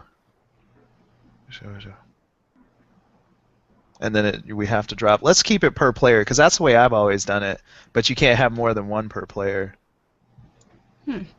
Yeah, Okay. only as many legacies as there are players, and you don't own that legacy, so I could drop, I guess, somebody else's. All right, so I add one to our legacy list. Uh-huh. Yep. And what did we just add this turn? We added We had the Riot Lady of Witches. the Lake. We added Riot Witches, Cure Found, and Space Race. Yep. So I can pick something from one of those to become a legacy. And I did read that wrong. You can only drop your own legacy. Sorry, you can't drop somebody else's. All right. Well, I'm wondering, since these are all defined by like a sentence, if I pick a legacy, it's basically kind of one of these as is. Is that right? Or Yeah, and maybe even a lesser part of what it is. Like Lady of the Lake is only part of that scene. So legacy could even be like Russia. You know? yeah. But it's not more. Hmm. And then you don't have to. That's another thing too. All right. Well, I hate to be greedy, but whatever. This is my turn. We all get turns. Right? I want to remind myself of the idea I had about the Black Plague being from elsewhere. So that's what I'm gonna do. That my legacy will be that the caused plagues that have been caused. So how do I add that? Do you want to just add it to the same legacy tag or create a new tag? It's under the same tag. So I put your name in there if you just want to put it right before it. All right, sweet. Thanks. You're welcome.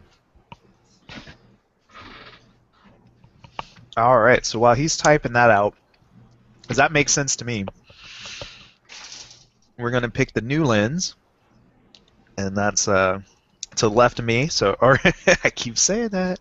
Bunkisha, if you want to go ahead and think about what your focus is going to be as the lens. I would like it to be the Black Plague.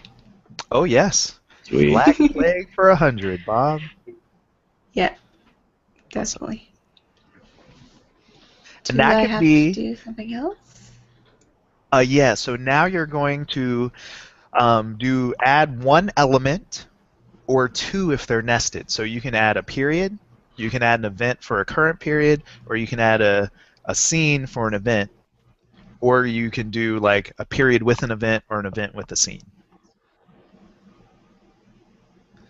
The nested Okay. is a kicker.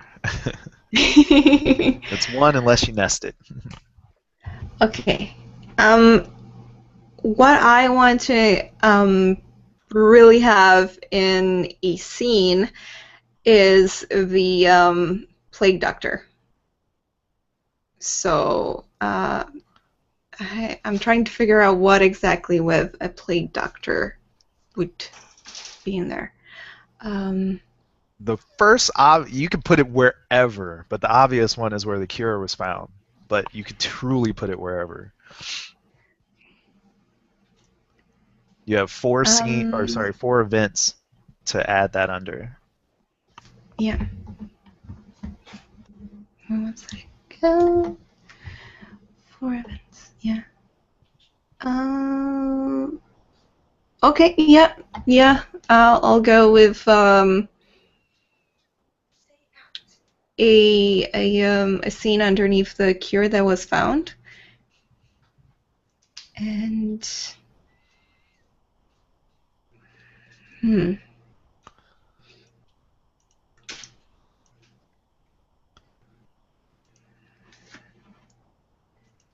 And you dictate it. So I found the best way to dictate these is just really say what the question is and who the people were, and give just a couple, paragraphs on how that all worked out. Mm-hmm.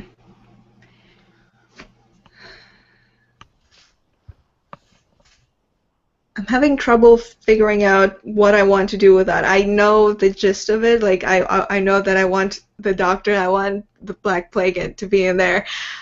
But other than that, I'm like, It's tough when you have a white canvas. Yeah. Yeah. Okay. Why were why was the king involved with creating the Black Plague? Would be That's my a good question. one. And you will give us an answer in those paragraphs of how you describe it, but that is a great question. Okay, so first of all, I think I'm going to set the characters. I get 2 characters that I can choose. Correct. So therefore, I'll have the king and the Black Plague Doctor. Probably a confrontation between the two. The Black Plague Doctor has been, traveling around the towns in the region and has kind of heard some rumors, talked to some people linked to the king and queen, and basically the queen is not really on good terms with the king, and she managed to see his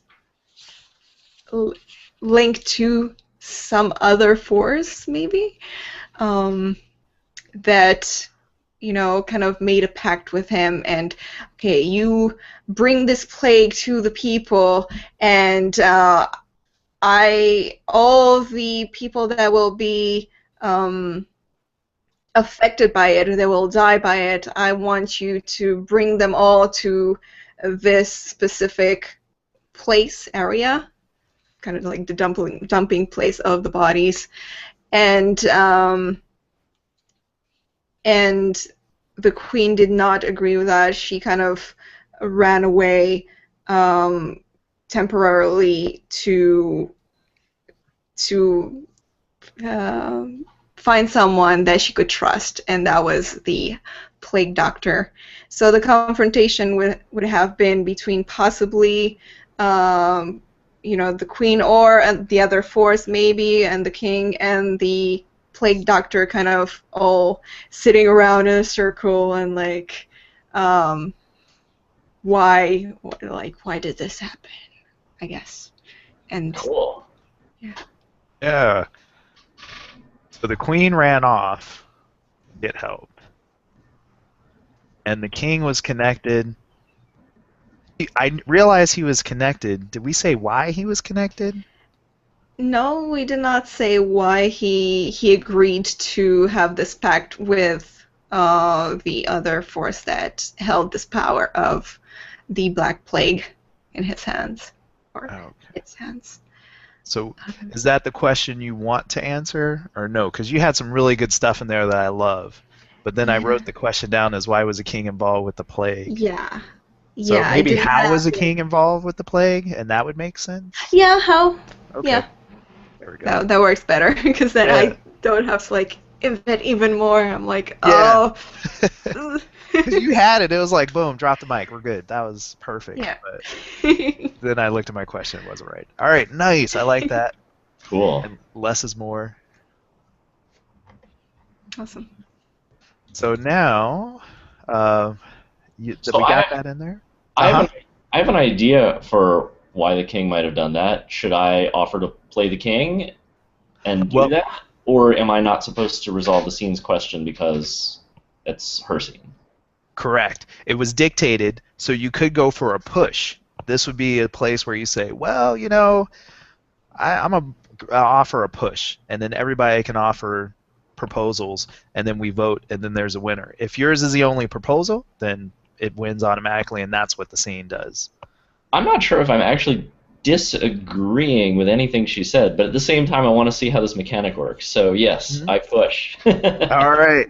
So now we have the push where he's going to offer his idea, Mm-hmm. and then we all kind of vote. Everybody offers ideas. So yours is, if you want to stick behind yours is the one that you already said. Then he'll offer his. What's yours, David? And we do this before we role play the scene. That's how it. There's definitely no role playing just because of the way this happened. So you would just describe a different way because it was a dictated scene. It's not the same.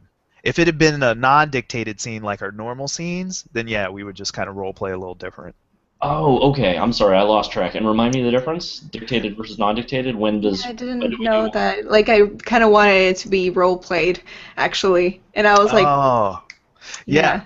So the dictated happens when the lens is doing something or the legacy is doing something. So when the lens starts, if they create a scene, it's dictated. No players actually play out the stuff. They just say, this is what happened. This is a question being answered.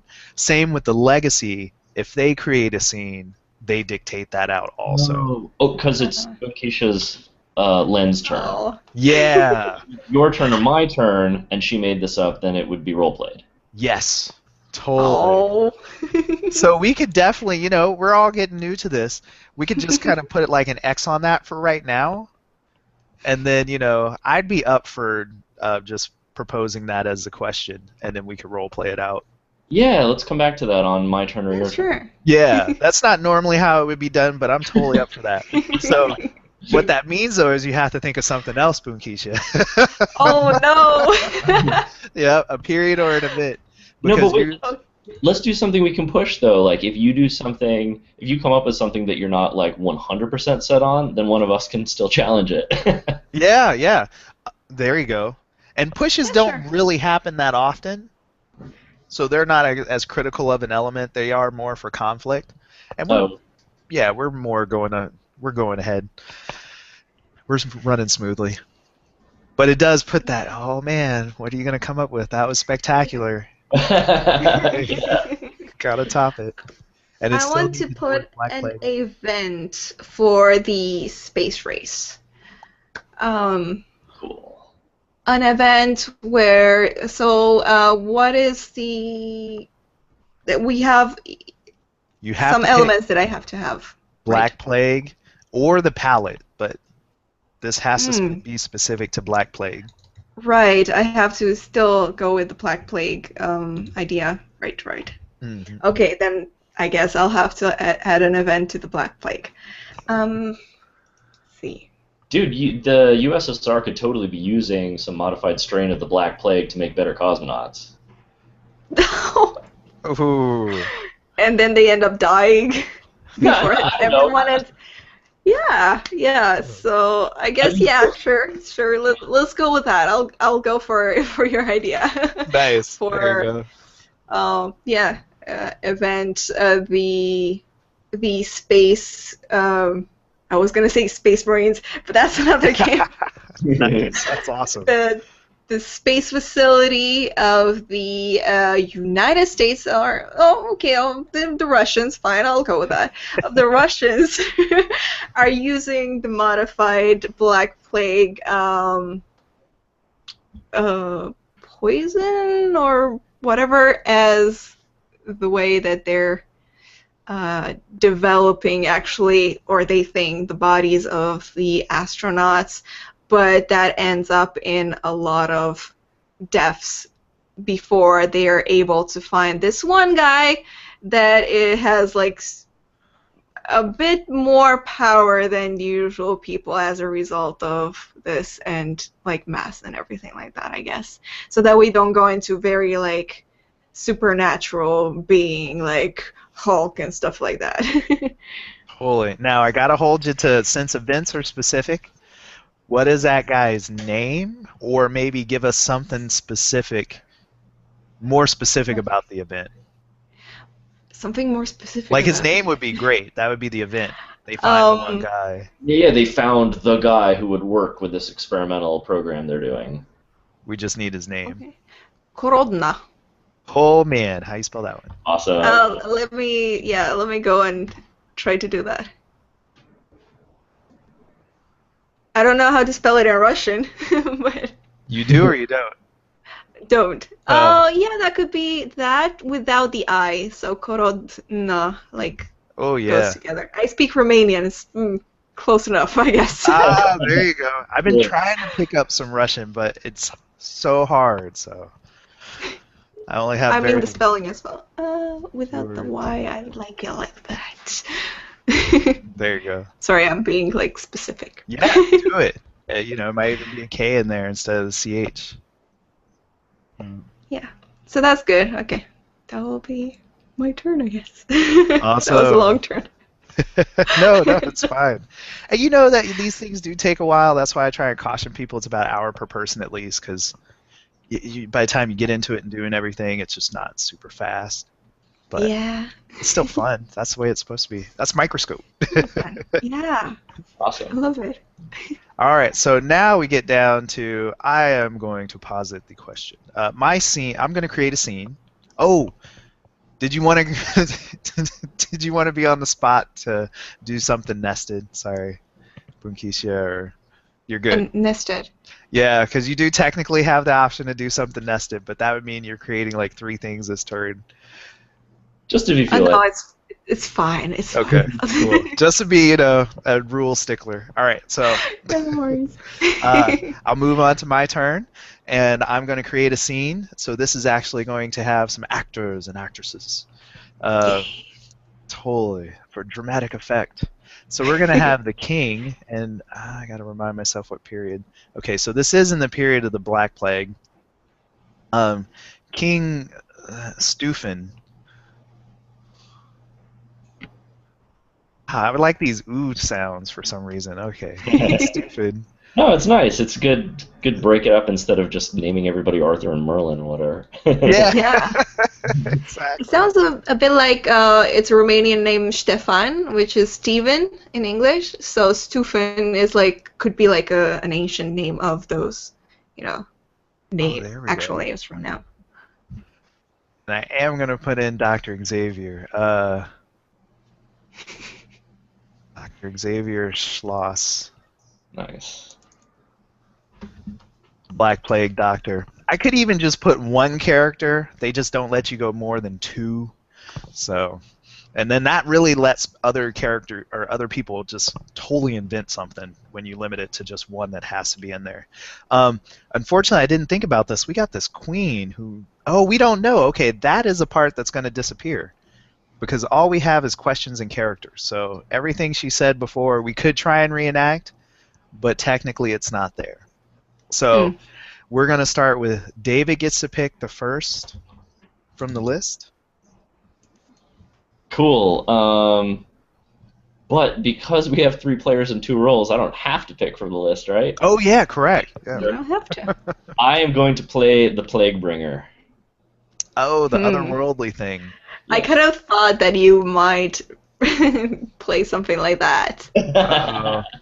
Now, the only thing is I'm going to have to tie you down to this one because we don't understand the otherworldly influences, which I kind of took as like Cthulhu, you don't talk to him. Right. So it's too mindless, I think, to play as a character, unless you're a specific person doing it, like a cultist. Well, here's my thought. Tell me if this is allowed. I wasn't planning to act via speech. I was planning to make stuff happen. Oh, wow. Yeah! In a very broad sense, I've been in a game where that kind of did happen, so, okay. I'm not sure if that counts as a character, but I am planning to like be responsive to what y'all are doing and to like. Yeah. Let's tie it Move to a things character. around. Yeah, I hate to say no, but let's definitely. I mean, I can't say no. My push is let's tie it to a character. So, I'm not saying no. Is that a push then? Are we doing that? Yeah, that would be because it's definitely one of those things where I'm trying to contradict something that you're trying to say. Oh, right. Usually the pushes are in people's perceptions, like in their characters' perceptions or actions, but Are I we think it going to vote applies. for this? Yeah, so or you put in a third option. No, I would like to see something like Poltergeist, like moving stuff around, and I don't know, writing something on the wall or anything like that. That's what I'm imagining when you're saying that. Or would it be more on the larger scale, like I don't know, earthquakes, etc. I don't know, moving a bunch of rats. Yeah. No. So it sounds like we have two options, the other or a Yeah. character. We all kind of put up a finger, a nice finger, or no No, fingers I'm as a just vote. wondering for specifications right now, because Oh. it could be interesting for the otherworldly one. But Mhm. I was just wondering if, David, you were going for something more like on a bigger scale that you would influence things and move them around and stuff like that, or more like inside of the room where they're talking or wherever they're talking. The latter. Something more local. Yeah, so I would agree with that. So we have our options out there. The clarification is actually in the rules. That was funny she brought that up because you can't ask for clarification. But now we vote. So our two options. First option is going to be the otherworldly. So it's almost like 1, 2, 3. Oh yeah, I'm putting up 0. And then you guys, you maybe put it in chat, I guess. I don't know. We know. It sounds Yeah, like because you you used can't. one. But sometimes it's come out that when people vote after they see the list of options, things change. They're like, oh, I like your idea better than mine or something. So Well, right now, Trey, you could try to sway me into voting against myself if you have an awesome character idea in mind. oh, there you go. Yeah. Well, I was really thinking occultist. And so that would be the type of person, maybe like the king's consultant, because there's always that guy whispering in the king's ear, like, you really should be doing this, King Stufan. And so I was kind of going with like a Victor von, oh no, don't do that. About to bring Marvel characters in here. No, I'm with you. I know what you're saying. Yeah. So like William von Schmidt, And that's what I was thinking, a specific person who's doing cultist things, bringing the plague, giving it power, I actually like the whispering the ear influencing the king now. Oh, no. Well, at least now you have a proper field to vote on. Yeah, no, I was thinking I would mostly manifest in things that like back up what the king is saying and try to influence him during the discussion with the doctor. Like perhaps he would manifest more power from this outside agency when he was doing what the plague wants him to do, and less when he's going against the wishes of the plague. So yeah, two very different options. And I like where you're coming from, and it's not an impossible thing. It's just I kind of felt specifics more than abstract. So we have our two options. They do say limit the push discussions as kind of as much as possible. So as long as nobody needs clarification, I think we're good to vote. Cool. Yeah. Awesome.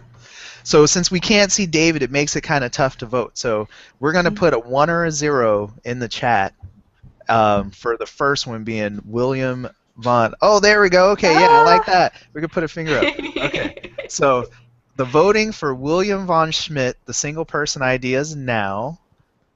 So I'm voting for myself. Wait, what? For We'll yours? we'll put a finger up for my idea. All right. Votes have been counted. We got 2. Now we're going to put a finger up for the plague. Voting for the plague. All right. So the push declares that William von Schmidt is what your option would need to be, or you can pick one of the 2 characters. No, I'll go with Or Schmidt. another character. Okay, yeah. Or another, yeah, right? Slightly different name. No, I'm down. I'm down with Schmidt the Whisperer. That's cool. That was fun. So then we have, let's see, we went to the right. David. All right. Bunkisha, which one? It's tough. I would like to be the plague doctor. All right. I'll just call him myself Schloss. I like him more. Xavier is like. Yeah. Switch these names. Make a completely different name. So you're just going to go with Schloss? Yeah, like whoop. With an H there. SH Schloss. It's like that? Or in the beginning, SH? There's a lot of S's No, to choose from. it's the beginning, sorry. I thought about it now after I it's did it. Slosh. Sloss. Slosh. Dr. Nice. Slosh. Mm. Yeah, my only requirement is it had to be a plague doctor. I was kind of getting that feel. Okay. So what we're going for is how was the king involved with the plague? And when I say how, like, what was his influence to keep this plague alive? How? Like, because it sounds like he probably thwarted the plague being solved if he was manipulating it. So I guess I'll change the question. How is the king manipulating events to help the plague? Cannot spell. There we go. Aid the plague. There we go. Because that's the kind of aspect I'm looking at is how did he keep this going and stuff. Yeah. All right. So setting the scene, we have the queen has just been discovered to have left. Because I was kind of hoping she'd be a character. I just didn't throw her in there. So the queen has just run away. They found, he slept one night without the queen, and that was enough. Probably an hour after bedtime, he's, calling out the guards and what is wrong? Where is my bride? All that kind of stuff. So we'll say that everybody's gathered in the war room, maybe the round table or something like that, trying to figure out how best to go find the queen. And what happened, who took her, blah, blah, blah. So this is a period where they don't have much technology, so it's going to be horseback kind of stuff, to try and find her. There's no video cameras. So there we go. The king has just thrust his fist onto the round table, and he's probably got half dozen knights around the table, and the Black Plague Doctor and this counselor, William von Schmidt. How could this happen? And then that's what starts the scene. How can this happen? The king demands. Before we get in character, how do you see that leading to addressing your question? I don't know. Yeah, I am confused as well. I'm like, how do we get to that? That's the fun of the scene. Because it's like, you can't lead it too much, but at the same time, you're right, it should be a little bit closer. So then maybe you guys start because you control everything. Your character, the world around you, It could be that a note falls out of his arm as he's slamming, and Oh wait, oh, Would we oops. be able to talk to someone else, like from the if we find the queen, would we be able to talk to the queen? Yeah. Yeah, you're not confined to necessarily like staying in the scene. The scene can go outside. It can't really advance like days and months and that kind of thing. Mhm. It's got to stay in that same period. But yeah, you can go outside, down the dungeon, anywhere.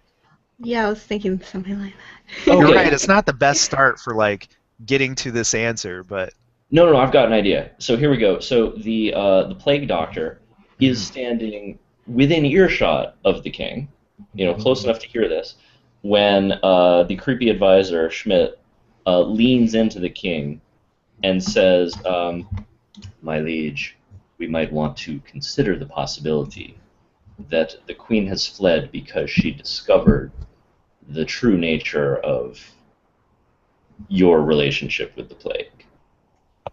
oh, we're gonna start like that, are we?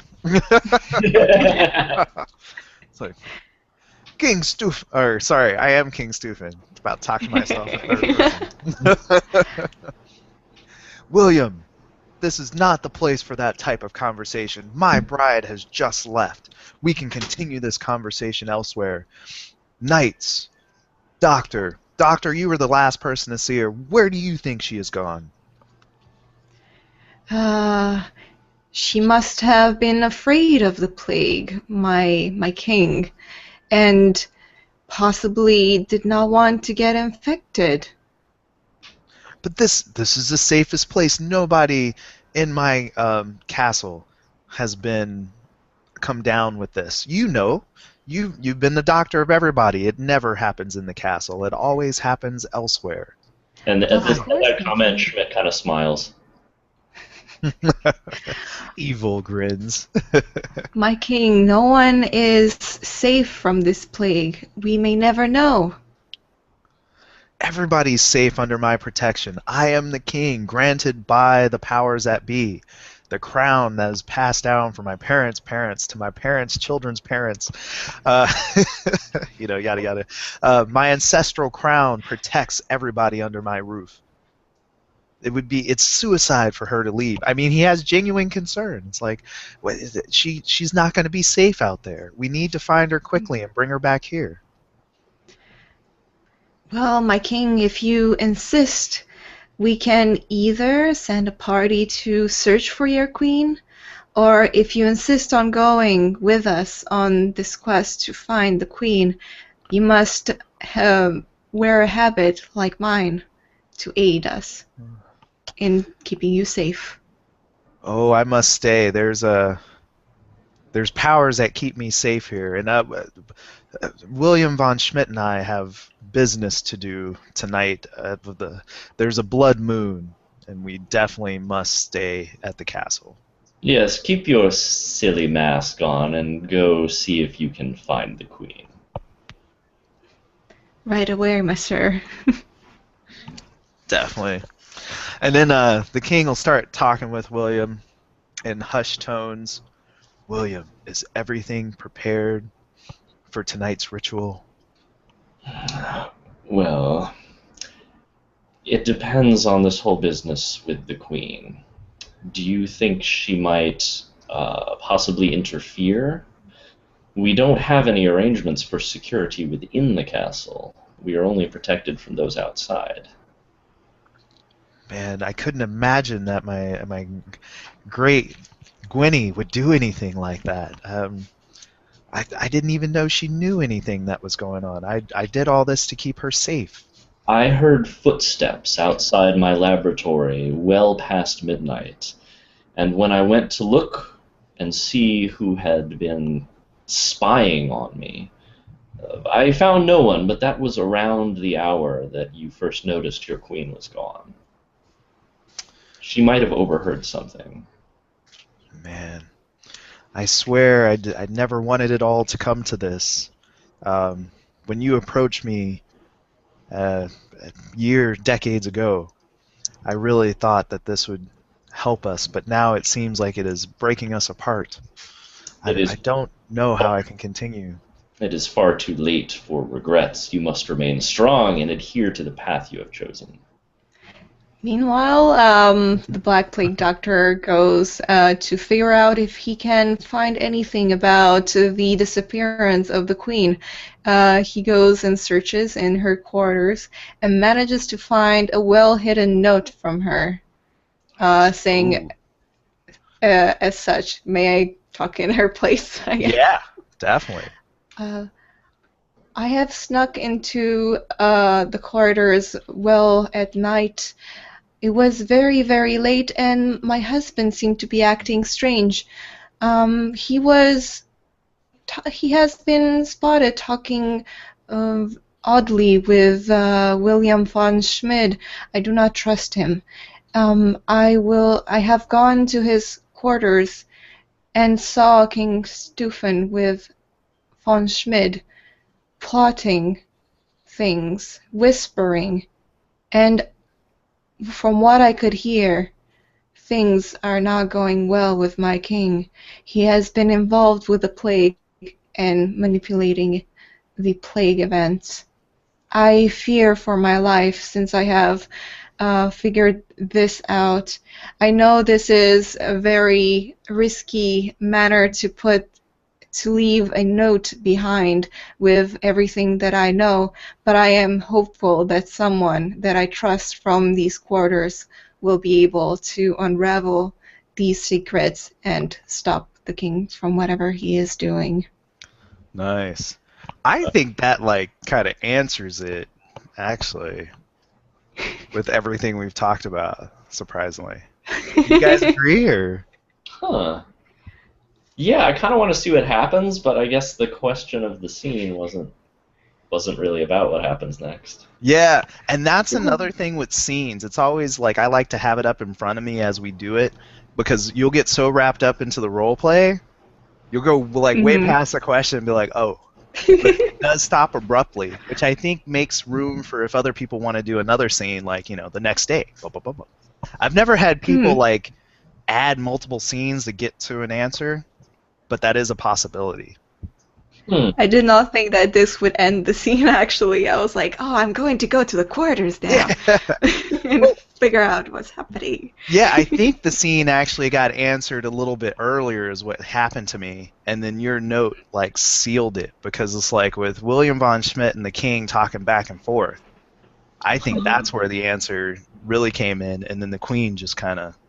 Oh, I thought that was the premise. Like, we knew that before we started role playing, that the See, king has a creepy advisor. yeah, and we did. We maybe talked too much before setting up the scene because when I'm looking at the question, it's how is the king manipulating events to aid the plague? And it's like I talked about the crown, you know, we got the ritual, the blood moon, that kind of thing. So we could go for more details if you Hmm. guys don't I think kind it's of want answered. to know what exactly like What's the king made happens at the out? blood moon, like the exact ritual. There you Like I go. understand that William von Schmidt would be involved with the ritual, but I still don't know what the ritual entitles and how everything is happening and like how is von Schmidt involved in this? Has he brought the plague, or is he just the helper of the king and the king somehow got it from someone else or like a book or whatever? Yeah. Yeah, let's roll with it. So, question still unanswered. We have a note from the Queen. The Black Plague Doctor moves on. And moves on Hmm. towards investigating what is happening towards the quarter of William von Schmidt. I forgot if you guys were in another place or not, but that's for No, sure. his. You can go snoop in my lab while I'm not there if you want to see. I Yeah. guess so. You guys continue. Yeah, we're chatting in the place about the blood moon and sending the people off. So, King looks at William or continues to keep talking with William. Um, I think, I don't want to lose too many good nights because we are going to need one for tonight. How about we just send off one of these very capable knights into the plague ravaged lands to find my bride. It is as I said, the protection does not extend beyond your domain, my king. Um, so that whichever knight you choose should be among your most expendable. Good point. And I'll look around the table at the 6 people, assuming that they didn't hear any of that. So we all Oh. kept it hush hush. You, Sir Lancelot. No. Oh. You, Sir L'Oreal. I need you to go find my queen. The last we know, she was heading off, this direction, and we just don't know. We know that the Black Plague doctor saw her last. She had an appointment with him earlier this evening, and so I assume she can't be more than a few hours in any direction. So choose wisely, Sir Knight, and go with my trust and all that good stuff. I bless your quest. Go forth. So I'm Shall sure. we adjourn, my king, to prepare for our other matters? We should. No other knight shall leave tonight until Sir L'Oreal comes back with news. As the edict of the king. Now go, strengthen yourselves, fortify your defenses, and know that you are always safe as in the king's quarters, or in the king's domain. Meanwhile, inside of William von Schmidt's laboratory, possibly quarters. He calls it a laboratory. It's not like a modern laboratory, but it is like, there are many benches and stone countertops and like places that are kept relatively clear of dirt and other contaminants. And there's lots of like stoppered vials and like thick ancient books and Would you have drawers or chests or yeah. bookshelves? Yeah, there's bookshelves that are filled with books, and there's one big chest with kind of ornate filigree around it and a big locked keyhole. Mm-hmm. I'm going to choose that. Okay, while snooping around the Black Plague Doctor, Dr. Schloss has, was moving around the books on the shelf one by one, investigating them in case there's, I don't know, something wrong with them. And then he kind of stopped at the 5th one when suddenly he took it out, and then he heard a mechanism click, do do do do do do do, and then something opened from the wall, a secret passageway. Nice. And as he puts back the book, he sees that the passage is going to close, and sneaks in the passageway, hoping that no one will notice that he did open it, and is just investigating downwards. Excellent. Into probably cellars or whatever there is. Yeah. Wow. Onwards.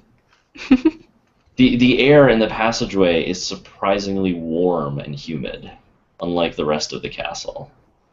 So you're clearly being led somewhere different. Yes. Very nice. So, William, explain to me what I need for tonight's ritual. I have the night picked out. I've done that homework, but is there anything else? I don't want to make the others unhappy. Of course, my king. As you seem like you have become more unsettled lately about our arrangement. Let me just remind you that since our deal began, you have had no uprisings. None of the many knights and soldiers who bore you ill will have long survived or advanced on your position. Although I know you dislike parting with those knights who are still loyal to you, the scales must always be balanced for your position to remain secure. I understand. And it has been a great rule these many decades. A couple Indeed. decades. But The I kingdom has grow known older. peace and stability.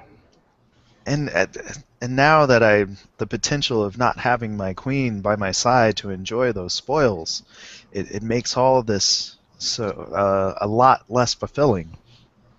I'm just not sure where I stand tonight. I don't know if I have the resolve without Queen Gwenny there. But Well, we will do what we can. there is, of course, the matter of an heir that should have been decided long ago. Perhaps if you were to need a new queen, that might be best for your family's legacy. Hmm. Well, the others do have great power. I wonder if there's some way they could make a copy of my queen. Somebody just like her, but not the same. Is Hmm. that something within their powers, do you think? And King Stufan kind of gets a little excited at this thought. Maybe we could just replace her. So how about as we have this conversation, we're like walking away from the meeting rooms and the rooms that like the public might get to see, Definitely. and maybe going down like descending some stairs into some torchlit area. Um, and as we're walking, I say, well, it's not quite as simple as making a request and having it fulfilled. There is always a cost, and the results, although the powers are great, their will is not always known to us. I would hesitate to promise you something like an exact copy. However, a suitable new bride, I'm sure, could be found. Hmm. A younger version?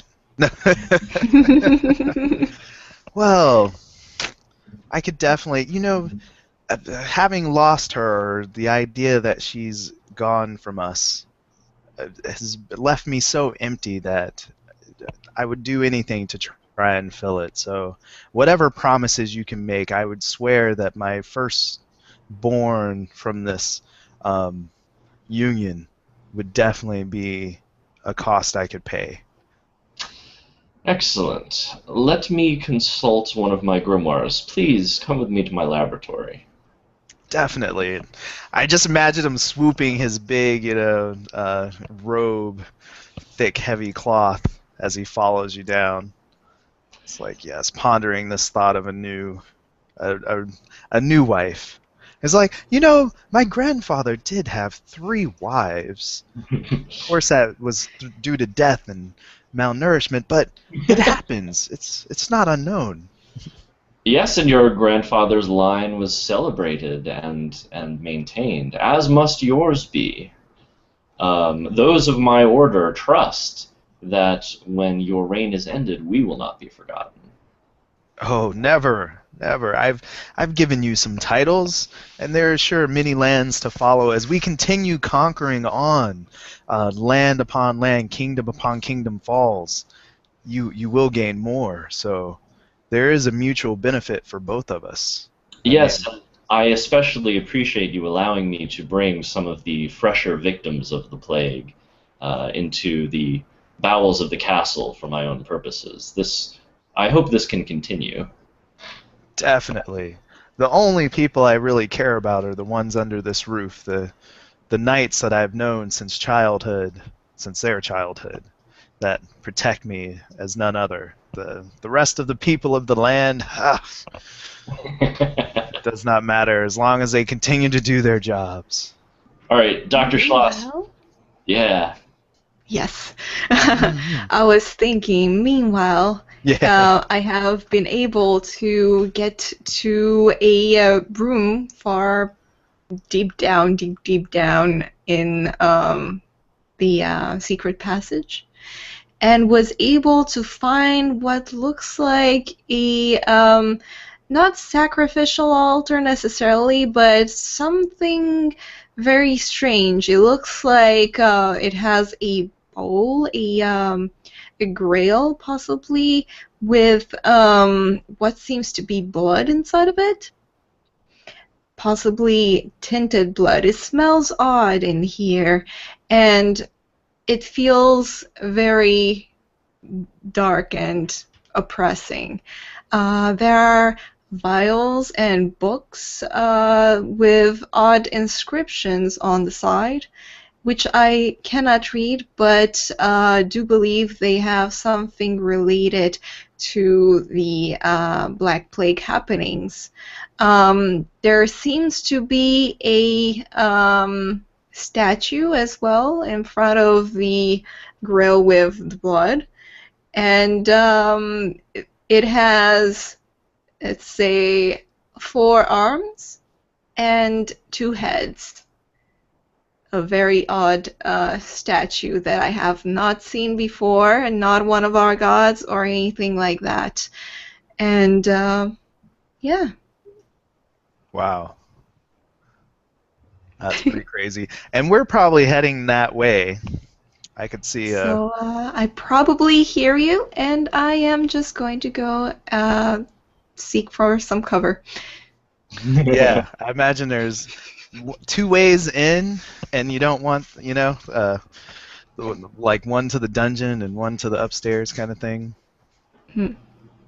I'm just imagining. So we're coming from the upstairs, and the other one's probably locked and secreted like it was before. Yeah. Nice. And talking about our, what we're planning on doing. It's like, so this new wife, da-da-da. To replace the old wife. Man, and I imagine, so Blood Moon, this only happens every, once a year, every 360 days.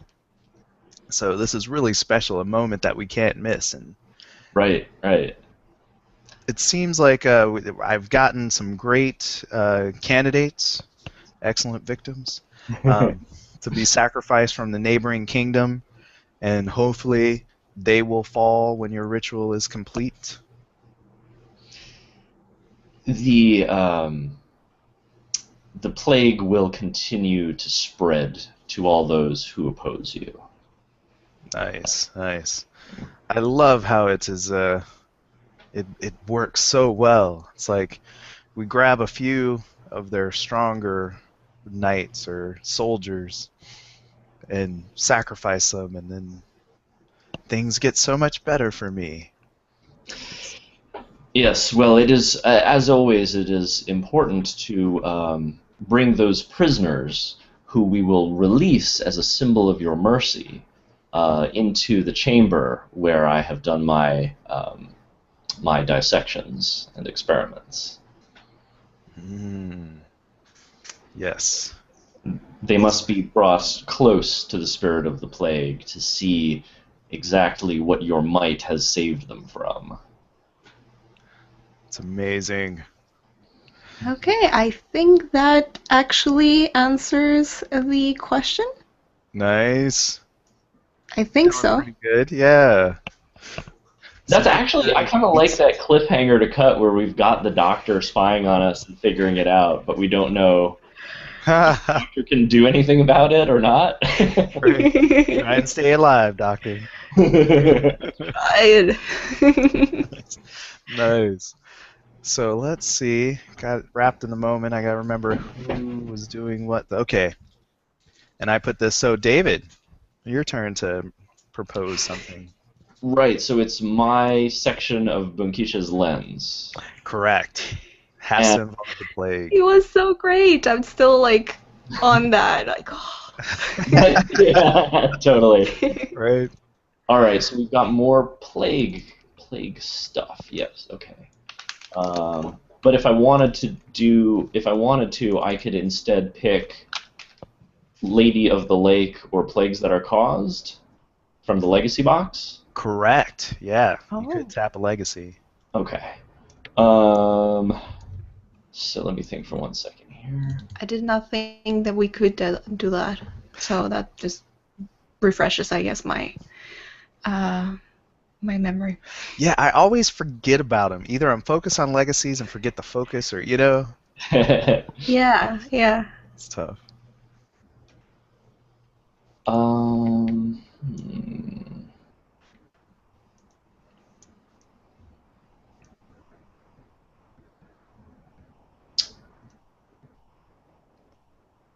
And the palette can always be helpful too, because the ad part is things people wanted to see. Oh, good call. I haven't looked at that in a while.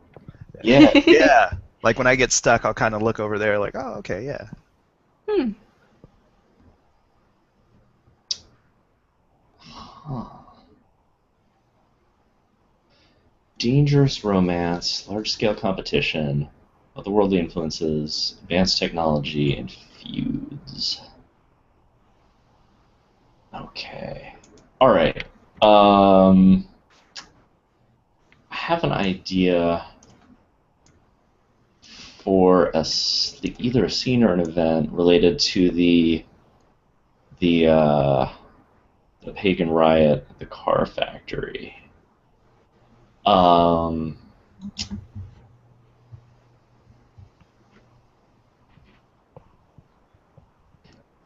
I think it's just an event. I think it's not a scene.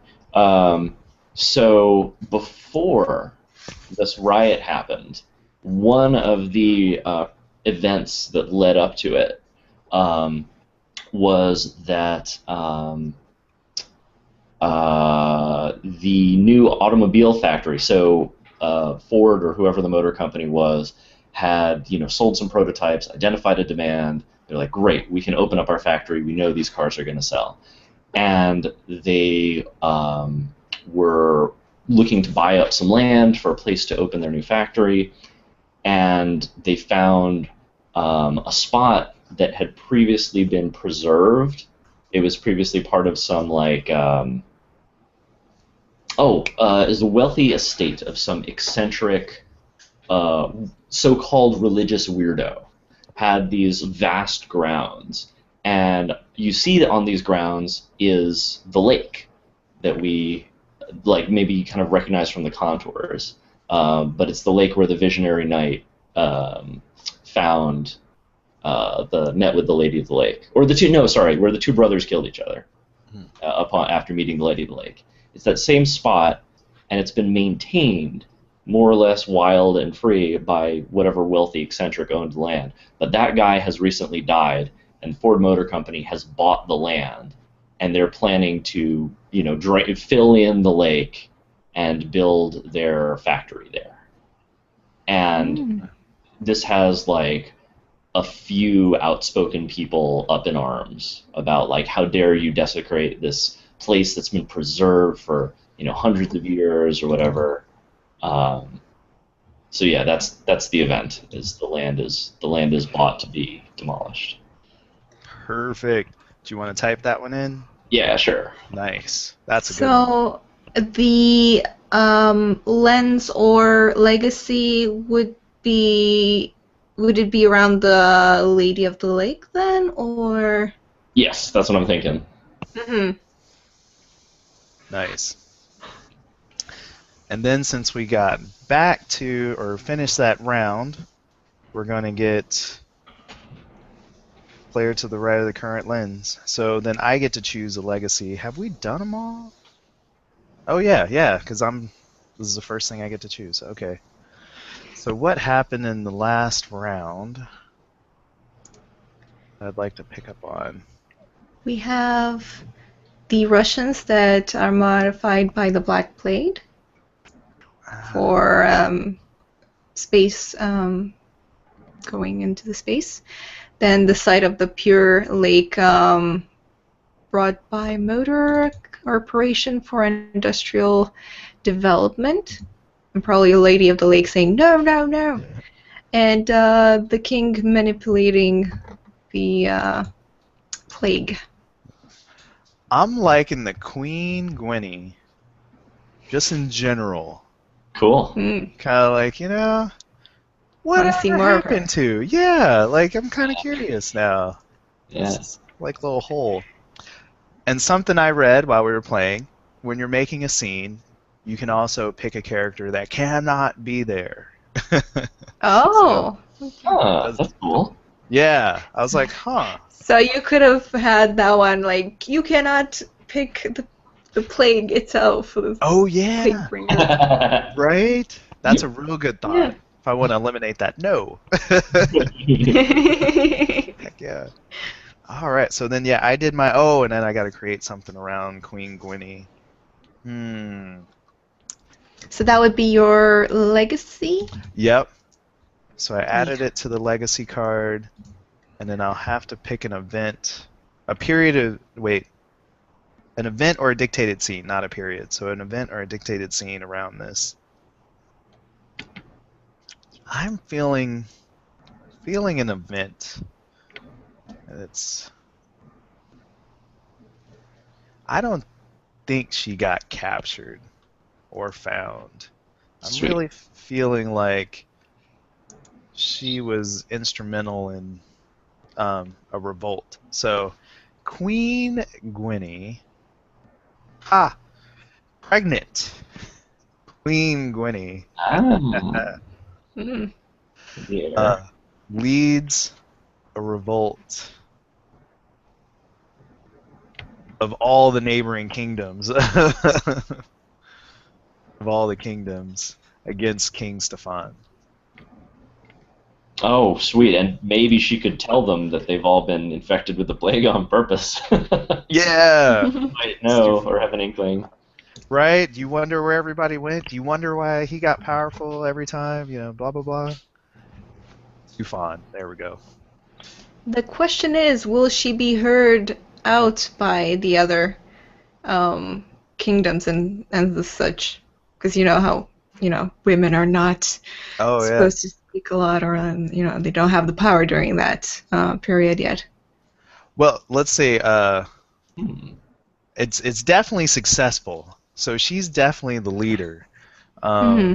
I'm not trying. I'm trying to think how to phrase that though. She's a Oh, which is this? Is this commander. an event, an open scene, or a dictated scene? It's going to be an event. Okay, cool. It's actually like her leading the army. So we'll say battle. It's kind of like the Battle of the Bulge, but the Battle of. Oh, sorry. I'm trying to think of a good name. Ix Ixnadia. Ixnadia. Just be in some kind of land, some just like Bulge is an area. It's just an area of the land. So Battle of Ixnadia, pregnant Queen Gwenny leads a revolt of all the kingdoms against King Stefan. Stefan. You came up with a name and then Too much messed it name up. creation. Yeah. So she's actually there fighting, whether it be in a commander status, however, but Mhm. that's her battle. Okay. Cool. Excellent. So then I'm out, and we go to the left. So David. Do you want to light or dark that? Oh, thank you, sir. And I need to put it somewhere. I guess it would follow that gentleman finding the cure, and we'll make that. I'm gonna make it dark. Oh, Sometimes okay. you just do that kind of stuff, and we'll see what that triggers. Mhm. The king has fallen. That's not happy. No.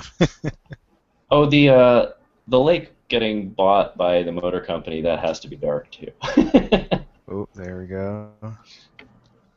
Yeah, we mostly have dark events happening. Yeah. All right, so it's my turn to do what? Is it my lens turn? Correct. So Oh, it should be the lens. Yep. And you get to pick a focus for us to focus on. Oh. oh, Um, so is discovery of the other done, and I should make a new one? yes. Okay, cool. Hmm. So let's. You could revisit too. I don't think they say you have to get rid of it, but they do seem temporary the way it was described. All right, cool. Well, let me just surf some of these. So our palette, we have feuds. We've seen people who are opposed to each other, but not specifically feuds. So maybe I could do something with that. Advanced technology we haven't seen yet. Otherworldly influences. We've seen some good stuff there. Large scale competition, sort of. And dangerous romance. Yeah, or dangerous ex romance. Right? Good point. So maybe something feudy would be good. And then what do we still have ready to be I mean, explored? it could still be a dangerous romance if, the lady is pregnant and then gets into a romance with someone that is not the father of the child. Because during Oh, that that's Yeah, time, it's true. like, That is oh. totally true. mixing it up. Um, let's see. I think I want to move forward in time a little bit. Um, space race. Now I can add a new period if I want, right? Yes, Hmm. and you could nest an event in that period.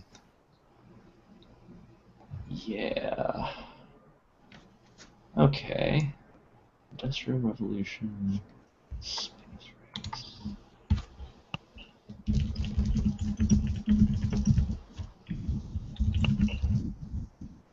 Am I supposed to come up with a new lens first? I probably am, right? That makes sense. Yes, Okay. a new focus. New focus. Right, right. New focus. So let's move from Discovery of the Other to... Oh, I was going to say, like, gonna do something feudy, but Trey already had Rivalry. Yeah. Uh, uh, I Right, kinda it is a nuanced difference. Yeah. Yeah, it is. Could I go for 2 minutes while you figure that out? Oh, Yeah. good call. Sorry. Good idea. Yeah. Yeah. Bio break while he works on it. Hmm.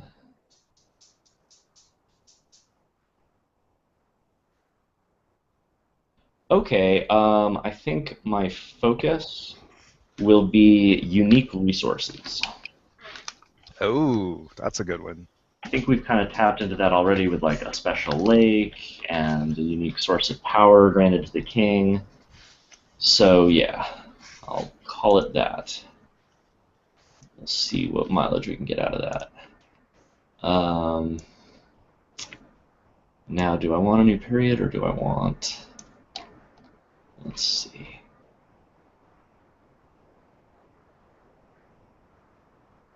Okay, I think I'm going to dictate a scene within the event of the Pure Lake area being bought by the motor company. Okay. Um, but I am going to wait for Bunkisha to get back, so I'm going to step away for 1 sec too. Okay. Sounds good. We'll just take a minute. Cool.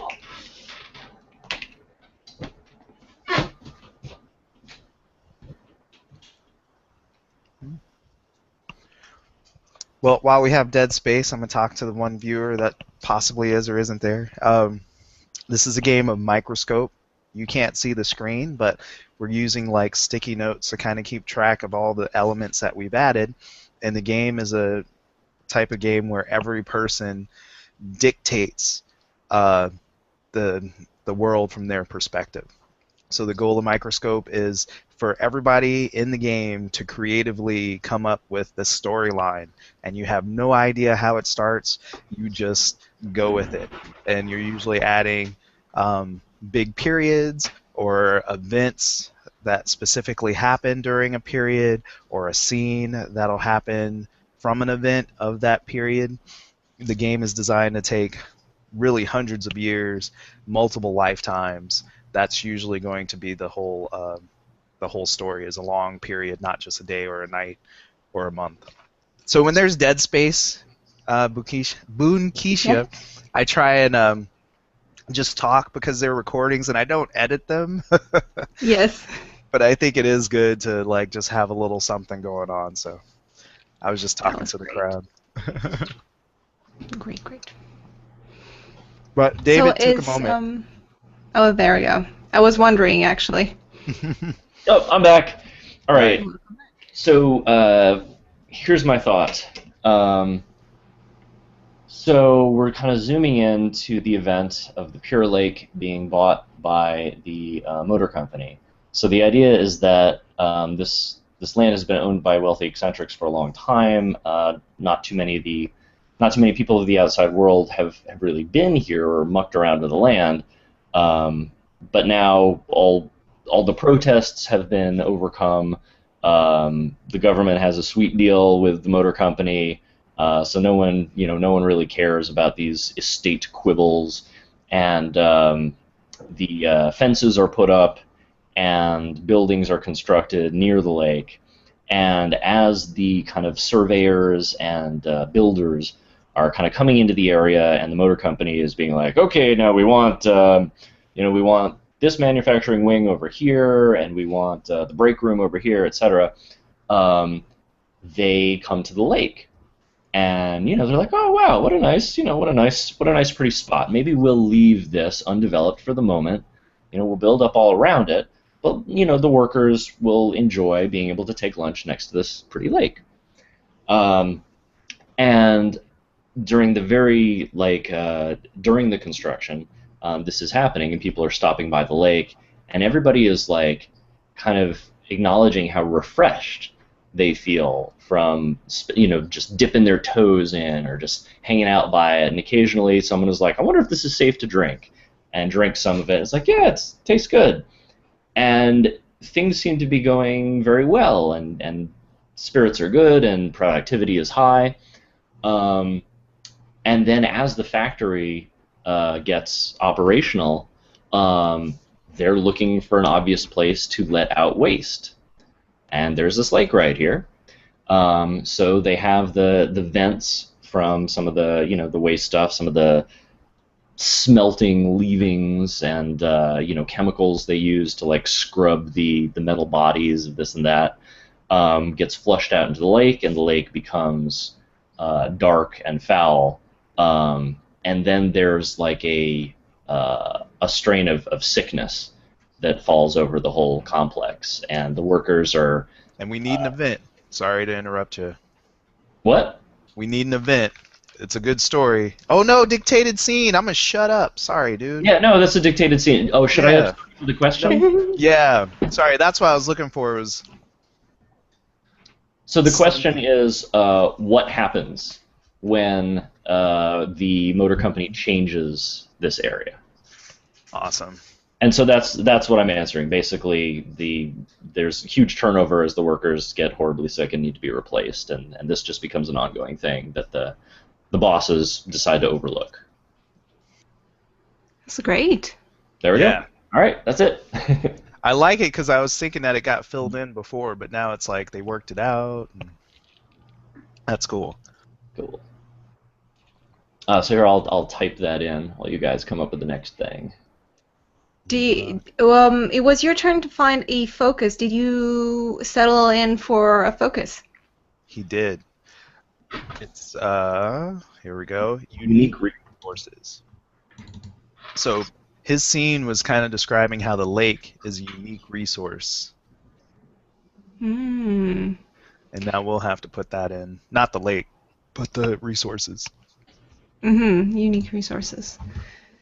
Interesting. Okay.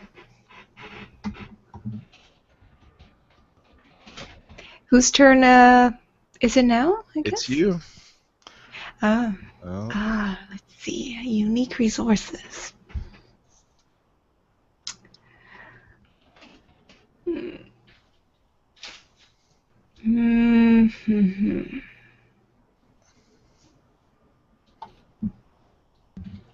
Right now I'm looking at what we already have and if I can put a scene in there, because I really do love the scenes the most.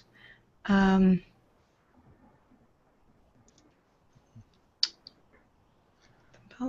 while you're thinking, I'm going to let you guys know that I always miss something in this game. So I was right the first time. We've been doing the legacy part correct. That's great. But when it comes back to the end of the round, the lens gets to do the same thing again about making history. So they get to dictate that whole two-nested, and so the lens gets to do it twice.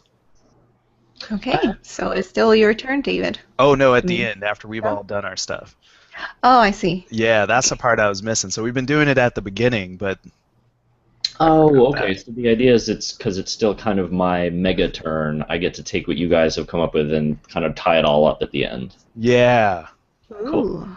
So we can add that Awesome. this next round because we still have some time. We're looking at 1 hour left based on our start time. Awesome. I don't want this to end. It's so awesome. Nice. Do this No, more. they can be revisited, and that's something if you guys, because I enjoy this too, and this is without the Gonzo, a lot of my games have gone Gonzo, which they've still worked out. But I'd be up for redoing this one again, where you come back Yeah, to the same screen definitely. and add more. Sweet. Yeah, this is great. Yeah. But we'll talk about that after off camera. But that's an idea. Yes. No, I feel So like. what I want to, sorry, go ahead. Oh no, it was a tangent. I was just going to say that I think the more like interconnected and the more these little scenes and stories relate to each other, like the cooler Yeah. it becomes. So, yeah. Hmm. Like the lake went into the Black Plague period as well, and then the lake kept like appearing in other areas as well. That I love. It's like, woo, yeah, Yeah. Yeah. linear. Yeah. It's an actual story. Write a book. Yeah, Yeah. exactly. It actually becomes a story. Yeah. Okay, I really love the pregnant Queen Gwenny's, story. So I want to add something in there with unique resources. I am trying to figure out what a unique resource would be over there. Um, Hmm. Revolt.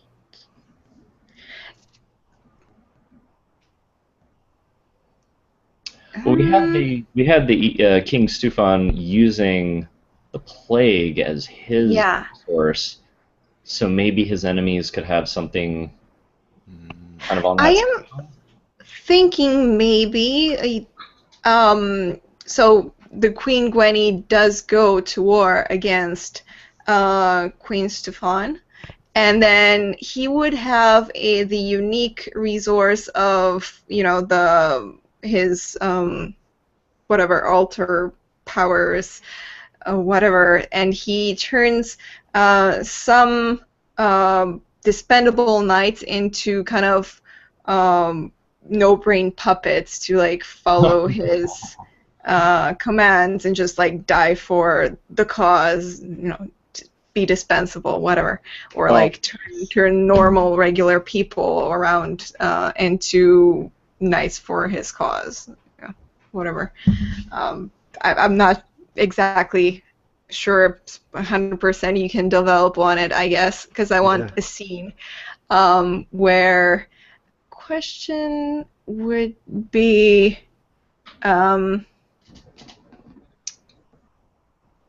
how about where? Can it be where do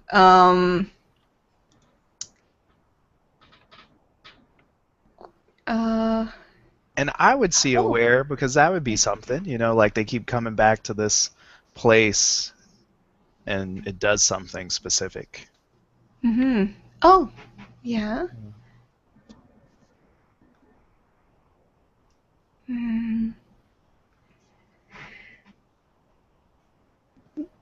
Where does pregnant Queen Gwenny end up having her baby? To like, because she Oh. would have been probably no. Yeah, in what circumstances? In what circumstances does pregnant Queen Gwenny start giving birth? Because she would have Oh been boy. involved in the revolt and everything, and probably on, like because of the nerves and the excitement of all of it, Yeah. it would induce her to give birth or maybe Wow. lose the baby, whatever. Um, because there's lots of plague in the air. She's going to need to find the right that spot to too. avoid that. Yeah, that too. So what circumstances does Queen Gwenny give birth? Wow. Man, really throwing out the gauntlet there. Test our skills. So, I think we would have one of the characters, Queen Gwenny, of course. I don't know about. I guess King Stefan would be in the field and kind of trying to still like he. I would say, can I add a restriction to this? Yeah. Now it sounded. Let's go ahead and add them, and I'll read about that. I don't know if we can have three things, but yeah, go ahead and add a Sorry. restriction with these two I included. I would like that King Stefan does not know that it's Queen Gwenny that he's going against on battlefield. Oh, gotcha. Yeah, you can add that type of thing as setting the scene. So it's like, Yeah. oh, and he doesn't know. Yeah. So Yeah. he doesn't know that she's giving birth on the battlefield? Well, she doesn't know that she's going to be giving birth, Wow. Oh, crazy. but she's, in her late period for giving birth. Right? It's like the final trimester or whatever. It's Yeah. time. Wow, So, intensity. so we have Queen Gwenny and then the King as the two characters to be picked from, and a possible whatever question mark who? Yeah, wow. Yeah. See, it's like I already played King Stefan, so I'm like, I'm gonna let somebody else take that role. Man, I want to go with.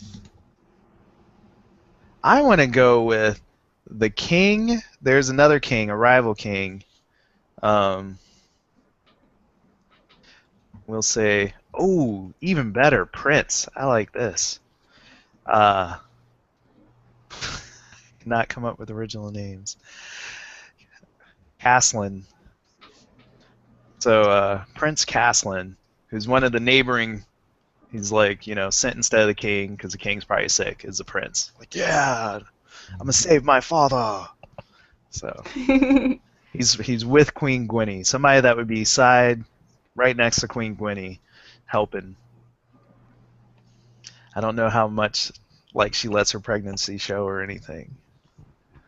I was adding it as a nuance because of that whole. Well, I shouldn't talk too much, but yeah.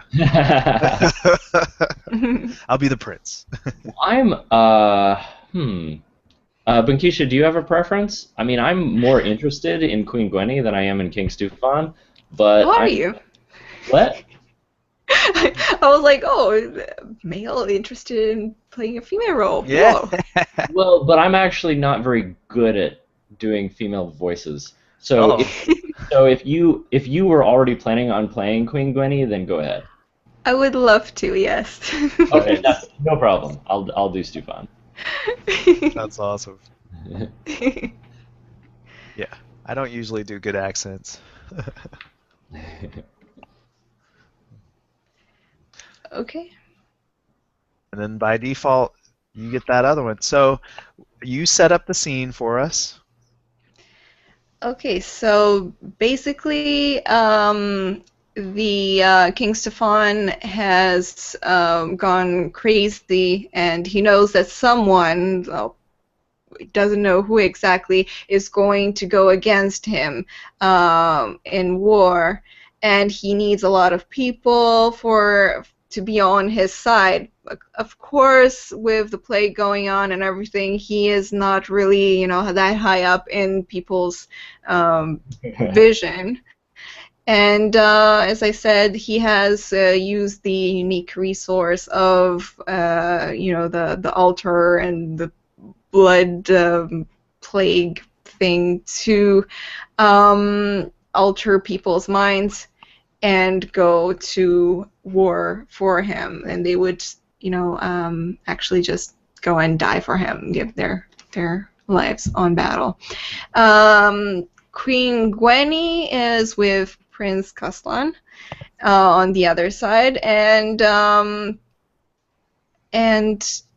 she is nearing her. She knows she's near to give birth, but she knows that King Stefan has to be impeded from bringing the plague on other people, and she's hoping to defeat him or bring him to his senses. Dun, dun. And the what is it? The drums of war continue. Dun dun dun dun dun dun. The screams on the battlefield.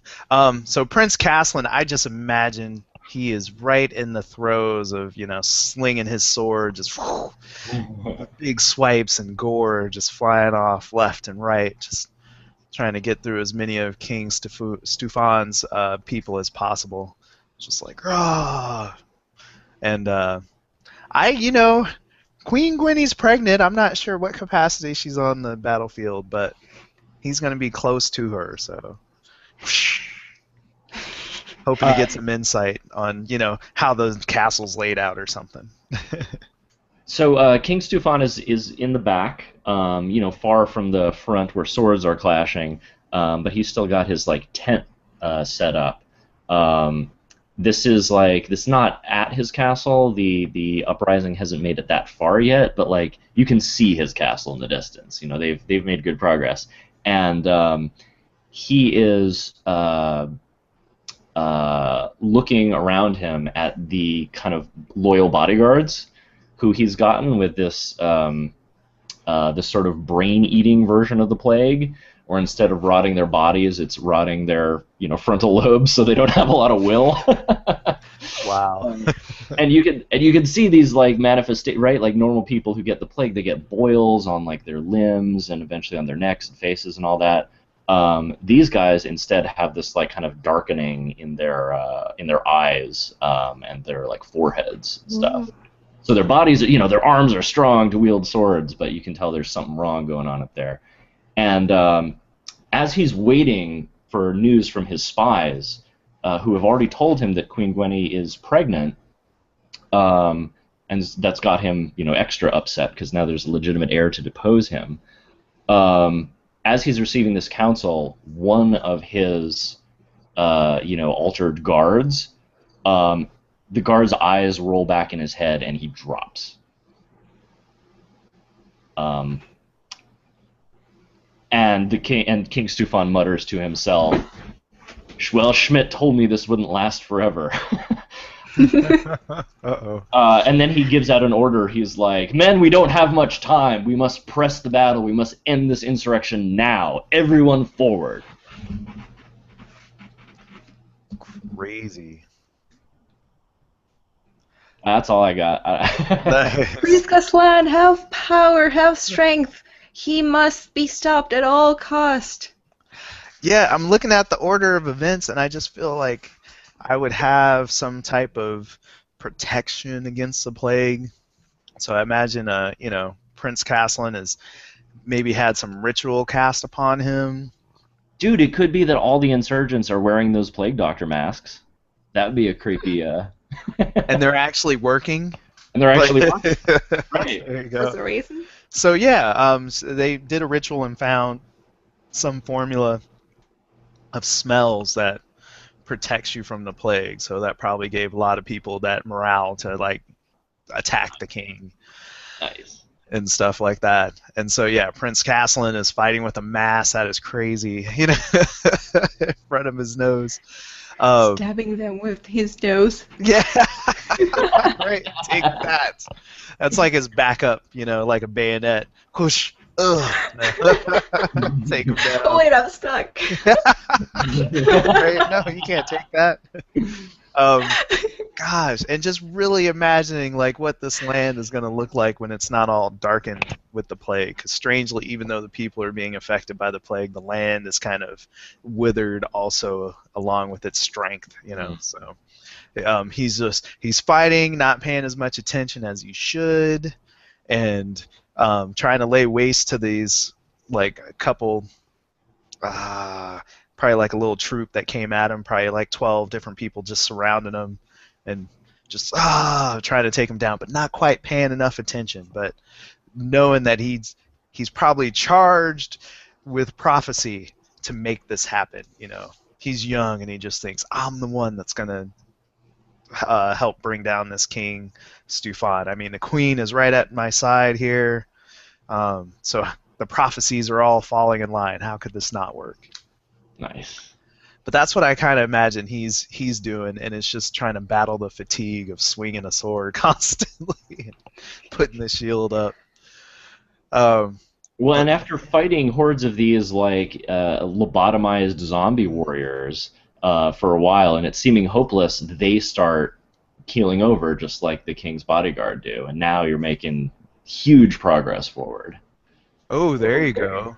That's really nice because it's like you're stepping on these bodies. There's probably like 100 people in front of you, and 50 of them keeled over or Right. got weakened, start being on their knees. And it's like, yes, we can make it. Look at that hole. We can do this. You know, I know it's been 12 nights of constant battle on this field of Ixnadia, but we will make it past. And gives So like a whole speech. at some point during this battle, a messenger comes to the queen and says, King Stufan wishes to halt the fighting to parley with you. But he's is the messenger doing this just thinking that I'm like the leader of the war, or because he's not supposed to know that I'm the queen? Oh, he's not. Okay, so Yeah. so the messenger comes to somebody in your one of the princes, I guess. Mm-hmm. Sure, you, Caslin, Prince Caslin, and says, whoever is leading this rabble, the king wishes to end the bloodshed and parley with you. We can parlay, but not in the king's castle, fraught with evil. We will parlay on these lands. I don't know what his wizards and mages have been doing. Though I do not wish to necessarily speak with such a person at the moment, I will come with you, Prince Kaslan, because we need to stop this insanity. All right, so the fighting ends, and King Stufan sends out someone to meet with you guys, and the person he sends out is their face is covered, and they're wearing like a thick, baggy clothing with like a dark hood pulled low.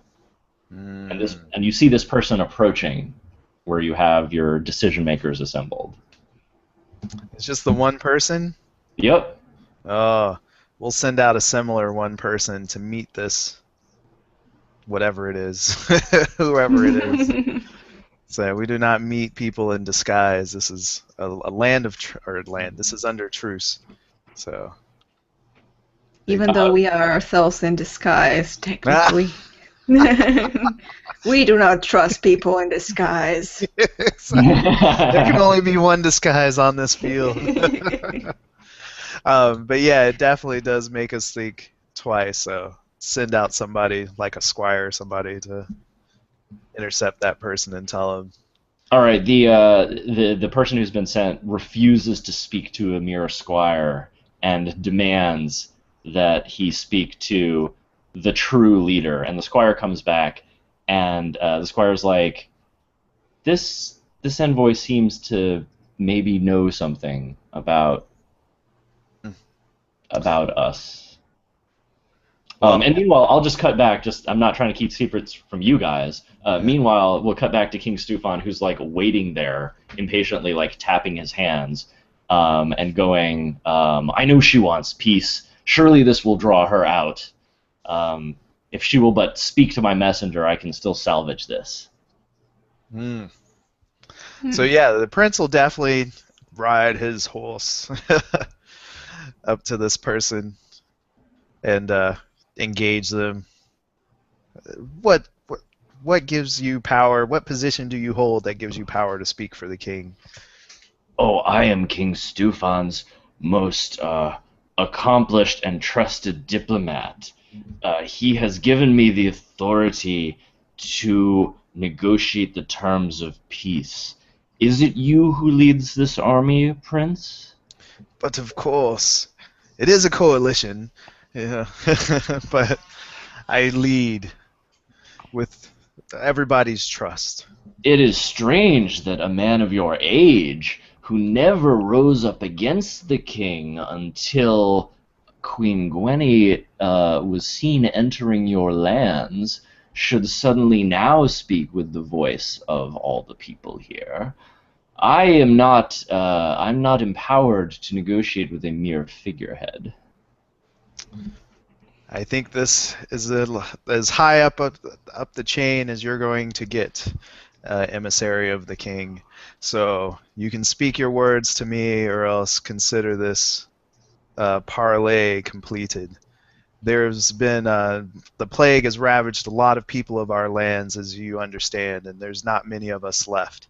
I am the prince of the prince of, I'm the prince of king, blah blah, and I am his first son. I have slain many of your soldiers, and I expect that this war will end when I slay your king. So we can talk now, or he can just give me his heart.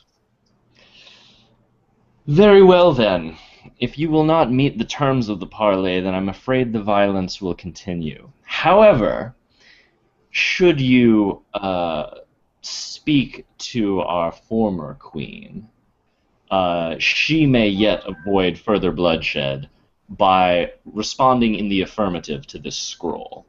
And you can see his hand comes out and hands you the scroll, and he's trying to kind of keep his hand tucked in the sleeve, but you see like there's something dark on his flesh as he tries to hand you this scroll. Nasty. I'll grab it from him. Just kind of reach down over my horse and, or down from my horse and pull it from his hands. We will make sure that we read this with our scholars. All right, he says, "Have your answer soon, or the fighting will begin anew," and returns to his camp. Don't worry, we will get to the king before the next blood moon. Tell him that. And then I'd wheel the horse around and head back to the camp. All right, and as you see this guy retreating, now that he's no longer trying to hide his face, you see that he is like horribly plagued, scarred. Like he's probably near death. Yeah. Yeah. All right. Pretty nasty. So yeah, I'll bring this back to the queen, and try not to let him know that the queen was here, but let her read it. What did the messenger say?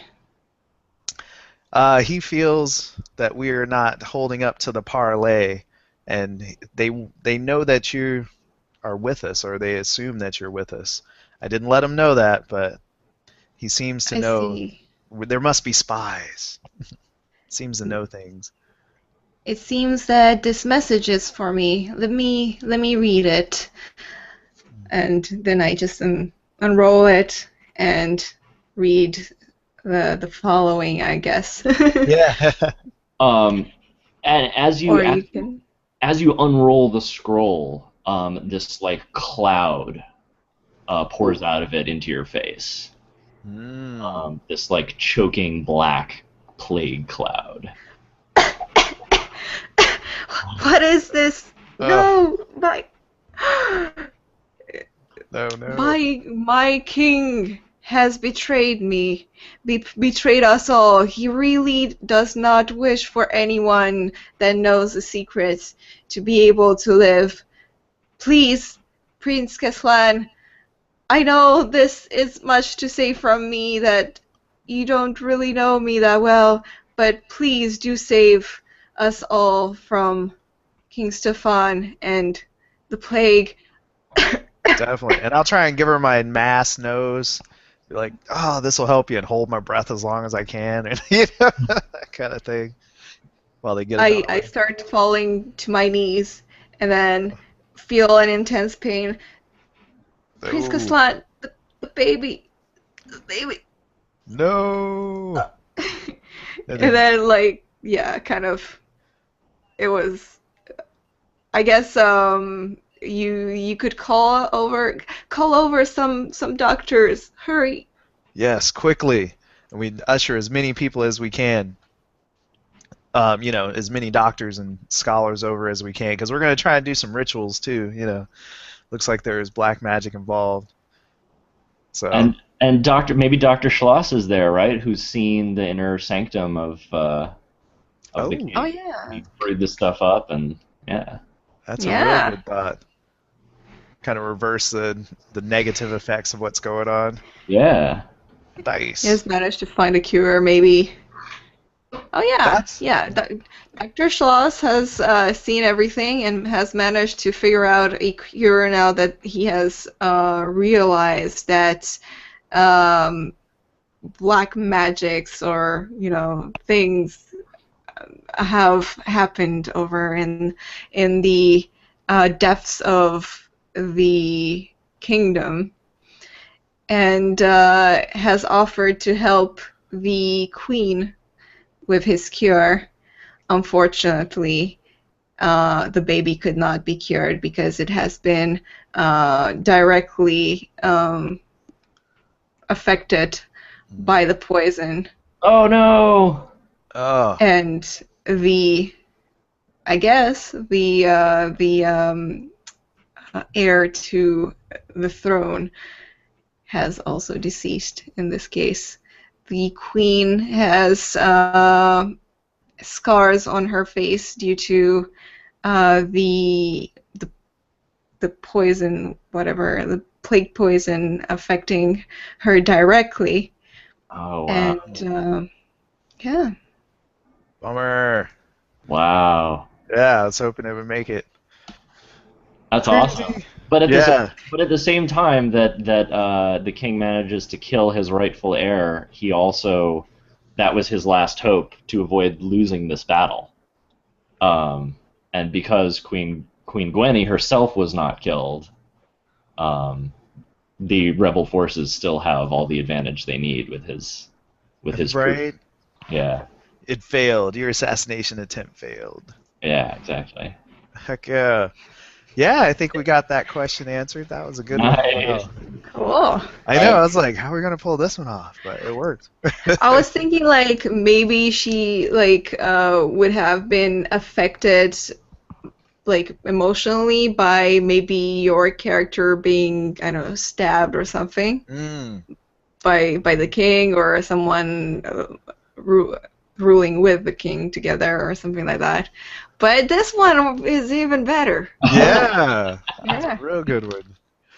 Man, all You, right. you might like become famous afterward as the scarred queen, and she takes over. But Oh The my. one that has saved them all yeah, from the Black Plague. but you still bear the marks of your evil husband's treachery.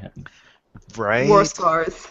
Yeah. Start a cult. Oh man, see, it gets She starts crazy. wearing a veil and stuff so that because she does not wish to show her scarred face, and then myths just keep spreading and spreading, like even more than the actual story. Yes, dude. Can we do this as a legacy? Later, because we got to Later. see who actually gets that legacy turn. I forget. Okay. Because let's see who started. So it would be David started, and I think that's to the left of you. Sorry, to the right of you. So Bunkisha gets to pick the legacy. I'm gonna throw in a period, event, or scene based on something we have in front of us here. I don't think I'm gonna tap a legacy. I think I'm gonna go for. Wow, legacies are good ones though too. I'm gonna go with the unique resource because I still want to come back to the Russia and the U.S. Yeah. Yeah. It's like, finally. But I'm not sure exactly what I'm gonna do with it because somebody kind of stole my thunder. Um, I know you got to have been under there. I'm thinking because I wanted the sci-fi to happen. I wanted to bring that element in, and then we have unique resources. So Yeah. I would say that this person, Karadna, actually. Oh, sorry. So the Russian astronaut who didn't die but actually got stronger, it wasn't an accident.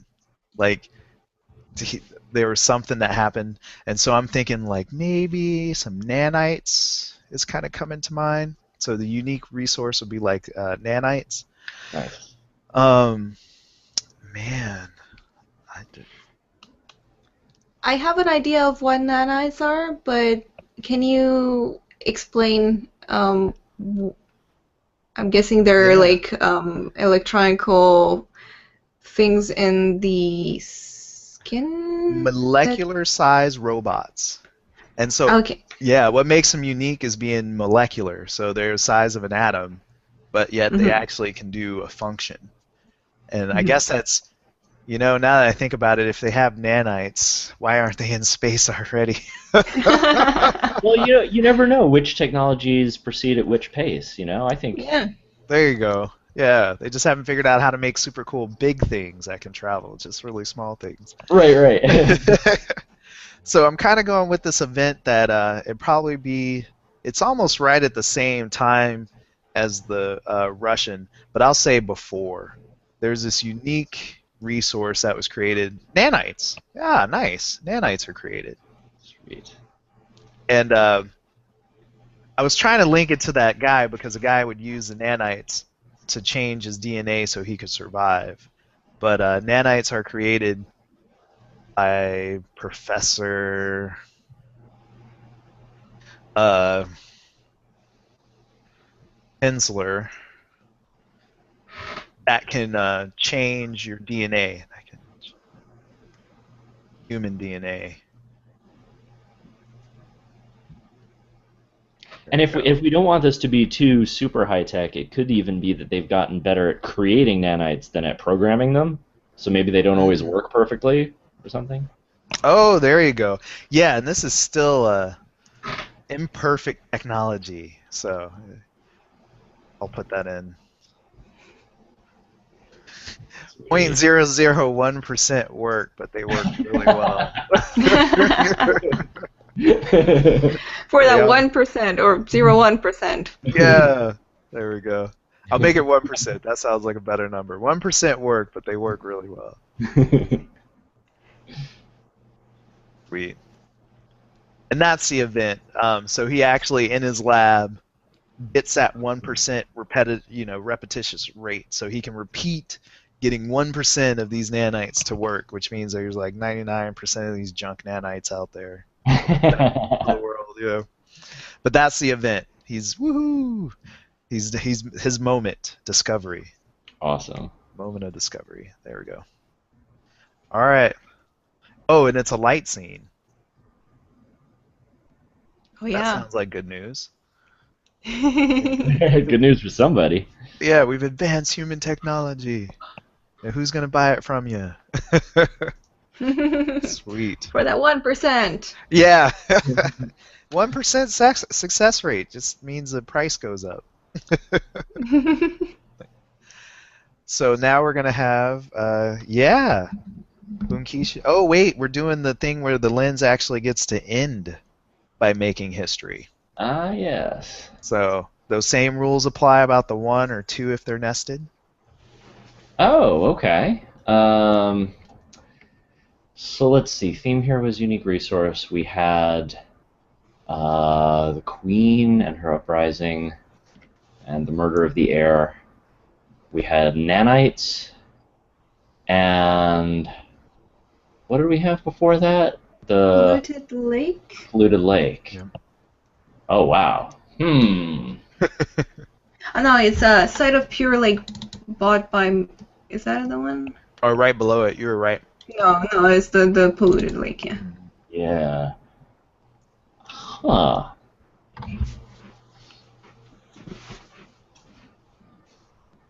Hmm.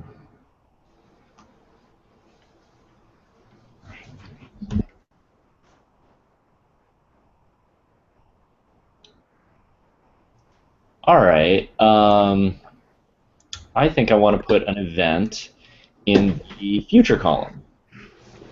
The first off-world human period. And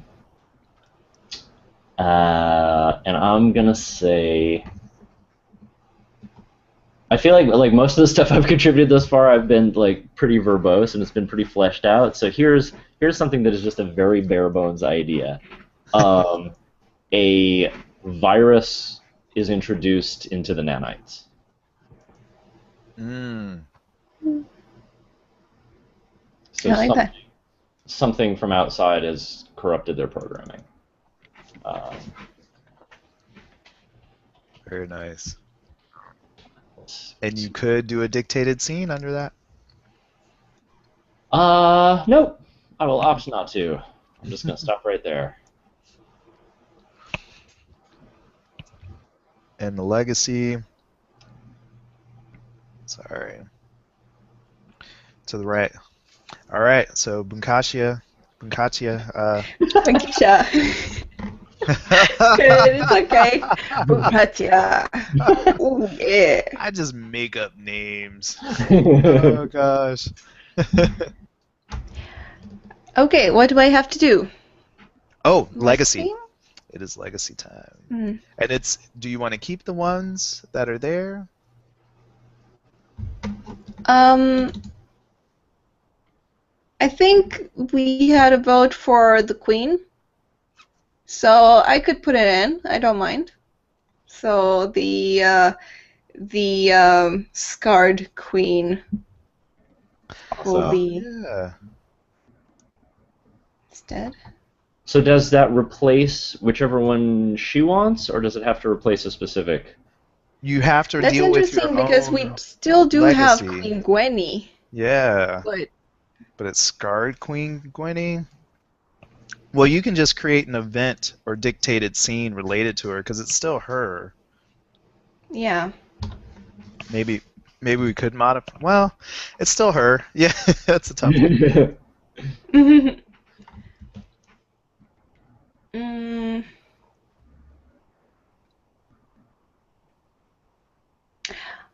I think we'll get the Queen Gwenny to meet up with the Lady of the Lake. Oh. And Oh, cool.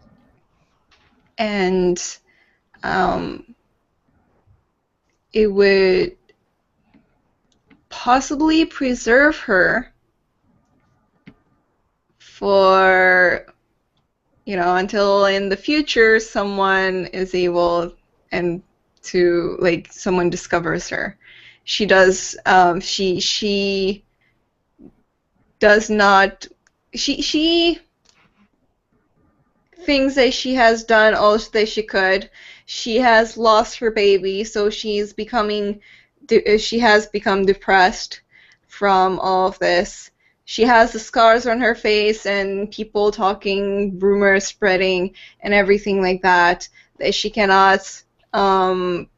She has decided to go on a journey to find herself and her reason to be, but as she delves deeper and deeper and deeper into herself and, moving on to find something, she does find the lake, and the Lady of the Lake has a chat with her. I think she just approaches her because she's wondering, why is a lady like yourself over here so deep in the forest? Are you lost like me? And she feels a kind of kinship growing between them without actually like that being there, and utters out something like, I don't wish to any longer. There is no one that there is too much pain. I wish to I I wish that I was alive during a better period where Yeah. there is no suffering. And then the Lady of the Lake, feeling that kind of tie with her, feeling how emotional she was, she grants her wish indirectly by preserving her body inside of the lake and kind of like entrapping her in ice until a period where it's like a lighter period and nicer period. Very cool. Awesome. Or until the motor company pollutes the lake. We'll see. It all comes around. Dun, dun, dun. That is true. Well, it's not necessarily inside of the lake, the water and stuff. It's kind of like hidden, like she was taken into the lake, but maybe into a different like. It's the Oh, other okay. world thing or Yeah. other thing. Cool. Nice. Yeah. You consider that light or dark? I would say light, because even though that she's sad and everything, she does, get her wish in a way. That's where I was kind of Yeah. moving towards Yeah. too. It Yeah. started dark and it got a little less dark. Yeah. Right. It's A little middle less. dark, muddied light. That's awesome. Cool. Did you want to type that one into that card? Sure. It's down at the bottom of the Black Plague. Yeah, there we go. And then, so we're getting to about 20 minutes. I think we can definitely get started with another round. Let's see if we can get this going. So we're going to have another lens. And the lens is going to be to the right of our former lens. So, Bunkisha, when you're ready, I'll get this. It will happen. When I'm looking at your name, it's It's fine. right. When You did it's say it right. Thanks for your patience with me. No worries. Okay, I managed to type it all out. So, a lens. Or, Yeah. oh, I'm choosing the actual focus, the lens, Yep. not a legacy. Oh, okay. Oh, how did I mess that up? Because it was I thought it was a legacy that I. Yeah. And we went No, to the you just left. started running with a cool idea, so it became an event instead of a legacy. Yeah. There There's you a go. bonus scene. There's a bonus scene. It's all good. Yeah, there you go. Yay! Bonus scene. That's awesome. Because the lens, Okay. let's see, the legacy was supposed to be the right of the lens, and then player to the left of the lens is a new lens. Oh, sorry. So it's me. I star as a It's lens. okay. We had that right. Okay, so which I was next in order. Why didn't I put that together? I'm dropping the rivalry, of course. And what are we going to bring in? Something. This is the bad part. I should have been thinking about this. Everything was so cool. I'm absorbing that and not thinking ahead to where I'm going. So easiest is I brought the sci-fi in this. I'm feeling this competition of great of giants like the Coke and Pepsi thing. So I'm gonna stick with the space race. I'm just gonna call it out. Cool. Stay with that. Yeah, and even though it Okay. is a period, if you guys want to put anything else in, you're gonna have to get creative to put that in a time of chivalry. Nice. All right. So Lady our of the focus. Lake wants to go to space. Yeah, right. She's called it. We're hitting the moon now. Heck yeah. So how do we get Oh. that started? Uh-oh, inspiration. I hear it. Well, first, I want to deal with your viruses. See how this starts to happen? It's like, oh, I'm gonna deal with this. So, virus infects nanites, but there's a scene. Okay, yeah, there'll be a scene where it actually makes them better. So, Right. the professor's dead because this is a different period. I just gotta get my references. Yeah, so the person who created it is gone. But like decades later, people are still like, "Ooh, we have 1% of the nanites at work. That's good enough to make a super person," and it's okay. But then somehow the virus, combined with a ritual, can actually make the nanites 50% efficient. So 50% of them work. Can actually make the nanites better. Whatever that means. They work better. And this is a specific experiment. So he did it, won the Nobel Peace Prize for it. Can actually make nanites better. 50% success rate. And who was this person? Oh, and it's kind of some like pagan influence. So it'll be the Grand Warlock. Wait, did you say this was some pagan influence? Yeah. Deal? Dude, maybe it could be someone who calls herself the Lady of the Lake. It'd be like a cultist equivalent to Cthulhu, though. It's somebody that, like, Oh, okay. worships and came up with a ritual. It's like, look, this works. Ooh, Professor Grand Warlock. Still haven't come up with his name. Eric Goldberg. Oh, yeah. There we go. Okay, Professor Grand Warlock Eric Goldberg is the one that does an experiment that mixes ritual with the virus and makes nanites even better. There we go. I'll write it up better, but it's a good scene. Everybody's happy.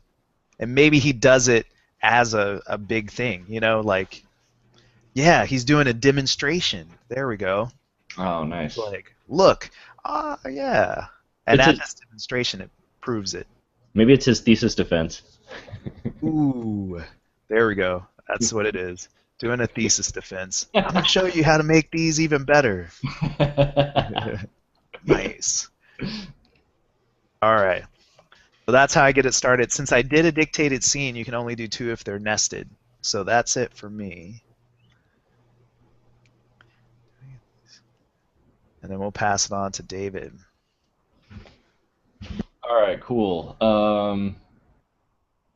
Let's see.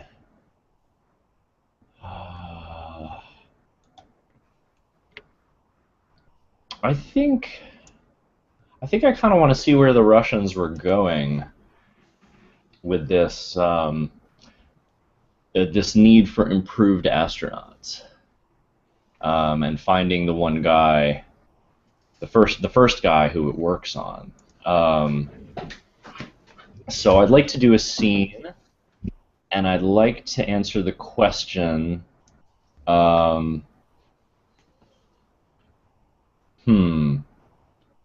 I'd like to answer the question, what do the Russians need a super astronaut for? That's awesome, actually. I like it. So now I need to come up with some characters. Although I think Chorodna is a cool character, I think that this is more like about him, like about the people who need him than about him himself. So let's have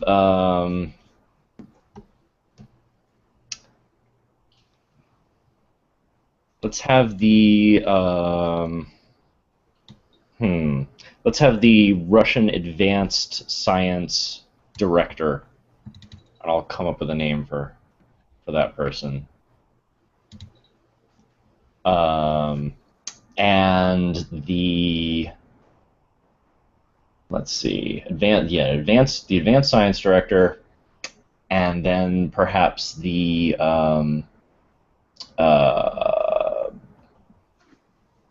lead cosmologist.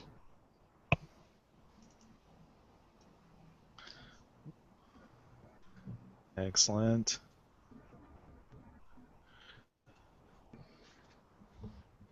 The event is on the right side only, not in the middle, I think. Was it a scene or an event? I apologize. It's a scene. The scene. And then, did you have names for these folks, or just want us to come up with them? No, I'll add them in. Nice. Oh, then I'm writing over you. Sorry. Yeah. My bad. No problem.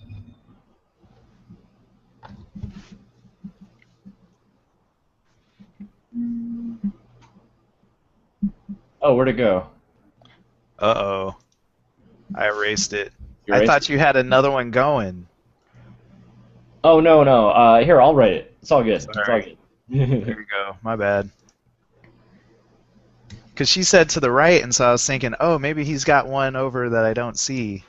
No, I wasn't seeing it in the middle anymore. It was only on the right side with all of the when you make one, it shows over there. But Okay, the question is... I can actually copy paste. Oh, Yeah, there you go. I didn't one paste. realize there's restore buttons here. That was cool. Really mess you up, Dave. Oh, I see. All right. Uh. Which one of these has more info in it? Okay. Okay, is this one. cool. All right, now I can edit this. Awesome. Head science director will be Vasily Trushin, and That sounds very Russian. yeah, and Nice. lead cosmologist will be Alexei Tarzov.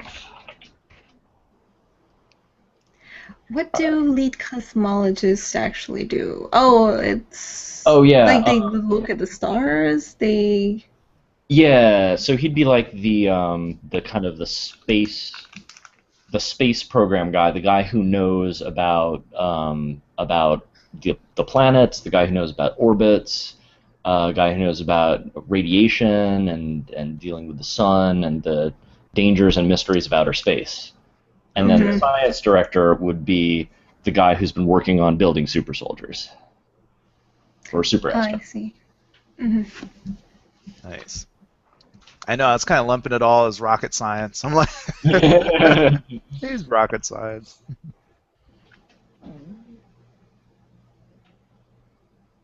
He's human.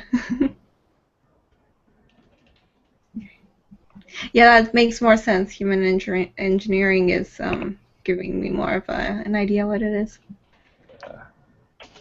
Nice.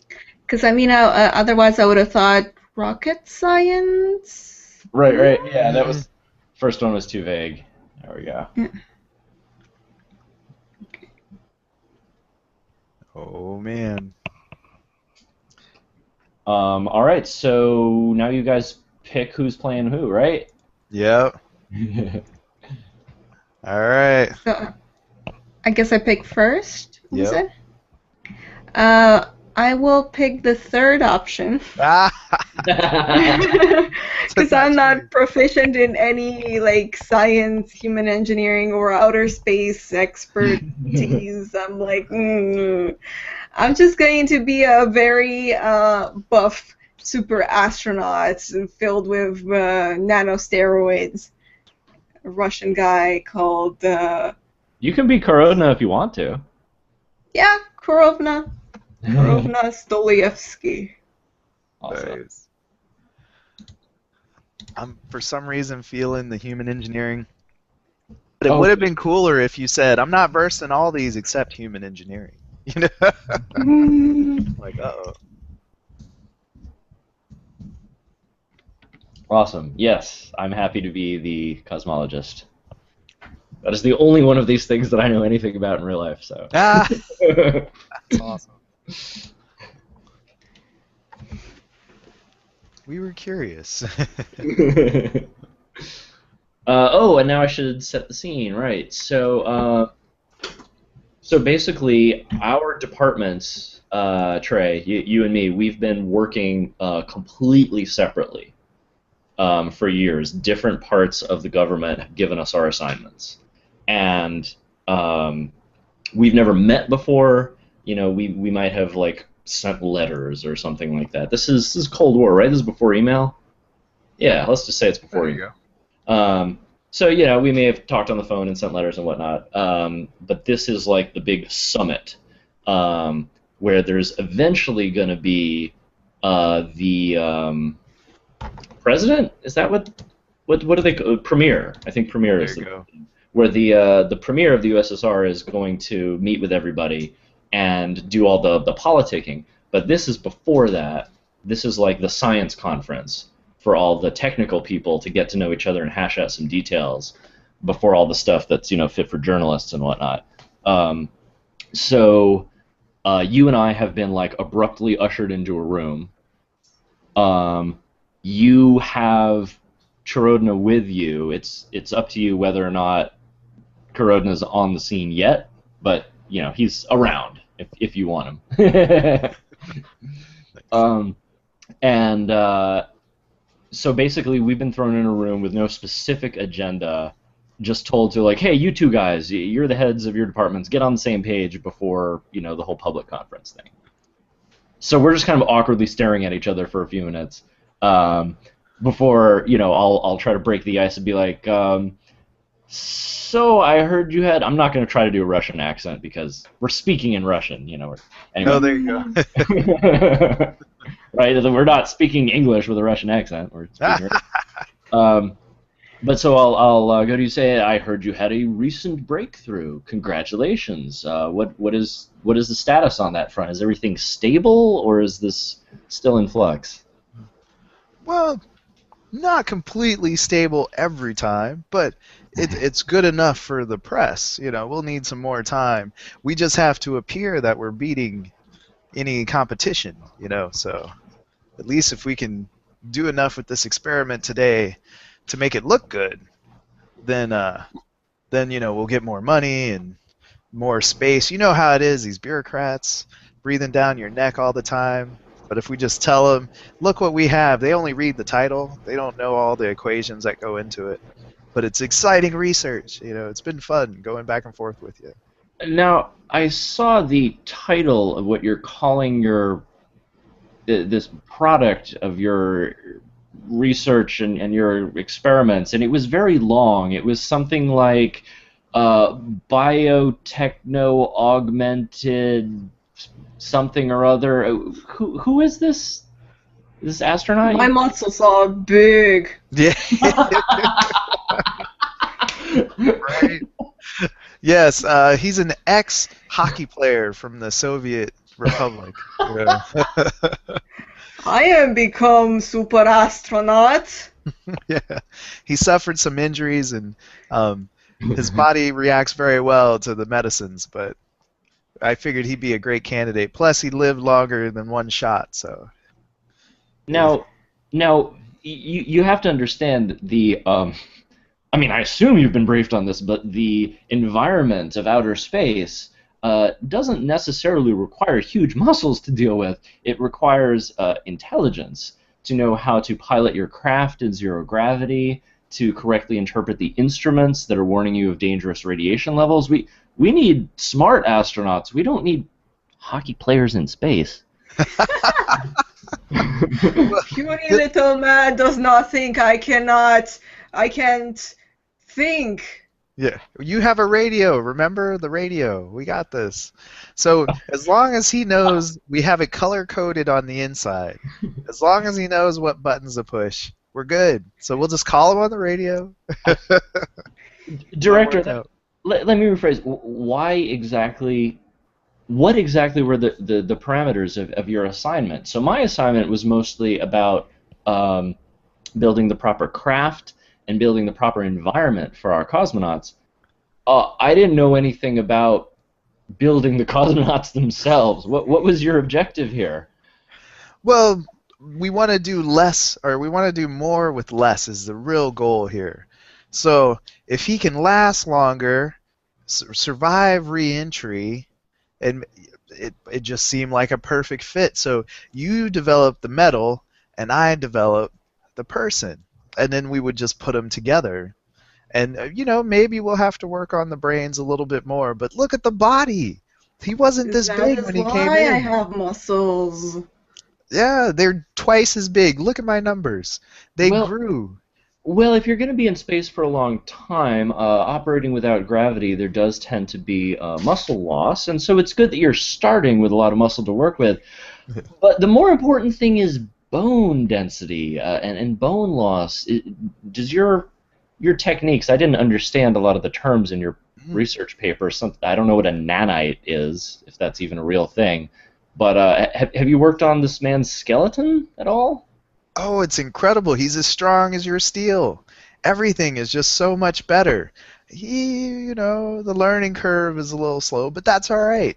It's like if this were to crash in U.S. territory, he would just be able to pop out, no problem, uninjured. I mean, he had an injury. Sorry there. And then I bump into something. I did not mean to. My muscles are too big. leave a little dente. It's incredible. The science is, and it only works 1% of the time. So I I tried the best I could. I got the right nanites. We went through a lot of test subjects, and he just uh, Korvna just completely blew the test out the water. It was Now, incredible. now be honest with me. The my department is telling me that they have faith in everything that we've constructed. But you sound like you're trying to build someone indestructible. If my crafts function as they're supposed to, we don't need someone indestructible. So someone out there must be doubting the design of my ships. If you're worried about like, I am Superman. What do you mean I'm not indestructible? I am indestructible, Superman. just does it require oxygen? Not as much as we do. What? A lot less than we do. And it can survive the vacuum of space almost longer than we can. But the key is I get more money if he's indestructible. It just works out better. It's the way things are. In my department, you just follow what the notes say. And the memos told us, make the new astronaut indestructible. I understand, but I figure it's like a puzzle. You have one corner, I have one corner, the government has the other half, and we just put it together. So my memos told me to worry about these specific parameters. And didn't you design for a rather large rump? I mean, he should be able to fit into the craft perfectly. Well, it's an ambitious mission. It's never been done before. But really, if the vessel that I've designed does its job, then a regular person should be able to survive. And if my vessel doesn't do its job, then it'll be subjected to the kind of forces and temperatures on re-entry that destroy asteroids. There's no way this ridiculous creature that you've created it could possibly survive the kind of conditions we're talking about. I am not big. Spaceships are too small for me, puny man. Why would we want to send a peanut into space? I mean, think about it. What does that look like on the cameras? We send a little small person into space. They're like, oh, anybody could do that. Get a slingshot, super powered, it's covered. No, but if we send him into space, they're going to be worried about what other things we can send into space. This is just, the potential is amazing. Plus, didn't you get a new house from the government for working on this project? Why do you question so many things? The government is providing. I've been promised a new house. I'm not actually living in it yet because I spend all my time at the damn lab. Oh, yeah. Well, that's a good point. If you've met your mission parameters, then I guess there's not much I can say, but I can't say this adds to my confidence about the overall success of the mission. Honestly, to me, it seems like some sort of a gimmick. And just please assure me there haven't been any side effects. Well, none that have been published. There's a few problems here and there, but if they don't make it onto the records, I mean, there's the obvious side effect that we just won't talk about. He can't play hockey again, unfortunately. He can't retain any instructions in that respect. But he's big. He looks perfect. You can't break his skin with a chisel. It's amazing. I am perfect. You've been messing with his cellular structure, though. Does he age? If you cut off his pinky, will the pinky grow a new him? I mean, can he reproduce? Do you know any of this? I don't think he can reproduce. We're pretty sure about that. You don't want more of me? Well, that was Big one muscle. of those accidents. If you wouldn't mind, could I have a hair sample? There might be some tests I'd like to do. Oh, sure. But you can't cut it with scissors. I mean, just everything about him is pretty strong. So maybe a hatchet, if you have one of those machetes. It won't hurt him. Trust me. Hang on. I think I get it now. There's going to be some publicity for this. We're going to be recording some footage on my end for study, but clearly the Ministry of Propaganda has some of their own thoughts on this. Is your idea that this is a fellow we can send into space without a spacesuit. Exactly. We don't need anything else. It's perfect. And the last test is if he can deal with the vacuum of space. If he can deal with the vacuum of space longer than a millisecond, we're on to something. But don't tell him what that means. He's pretty excited about that part. We just need to get the timer going. Okay, so at this point, I'll turn to Corona and say, I am very impressed. You are very strong. I am strong. You will be the first person ever to not explode in a vacuum. Right? Either that or this guy is crazy. I am Superman. Yeah. We built him good. I pat him on the back. See? Incredible. Here's your chocolate. Okay. Good job. I think we answered that question. Yeah. We absolutely need the big buff muscle guy to go into space because he does not have a brain and does not need air and cannot explode. That's awesome. Indestructible. Oh my god. Indestructible. That was great. Wow. Oh, I love it. Well, that does bring us to the end of our session, actually. And sorry to the Russian people. Oh, yeah. Totally. Sorry to the Russian hockey team, circa Cold War. Yeah, I know. We don't need a hockey player in space. I'm rolling. Oh, man. I'm sure there's some great hockey players that would love to go in space. Man. Well, we're going to wrap it up here. I'm pretty sure these only go for 4 hours, or they used to, so it'll probably wrap it up on its own on the YouTube side. But thank you very much. I'll let everybody say goodbye. So, David, if you want to say goodbye to our audience. Cool, yeah. Thanks a lot. This has been a lot of fun. I've done some RPG stuff that's on YouTube before, and perhaps I will again. So hope to see you guys and anybody who's watching out there on the inner tubes. Bye-bye. Excellent. And Bunkitia? Bunkisha. Bye! Bunkisha. Don't worry. You'll get it one day. But yeah, this has been really loads of fun, and I did not know how entertaining and interesting it was. Like, I've only played other games that are like D&D and everything like that. It's really set in stone, but it's really interesting to actually be the one creating the story, and whoa, being an actual GM. Whoa.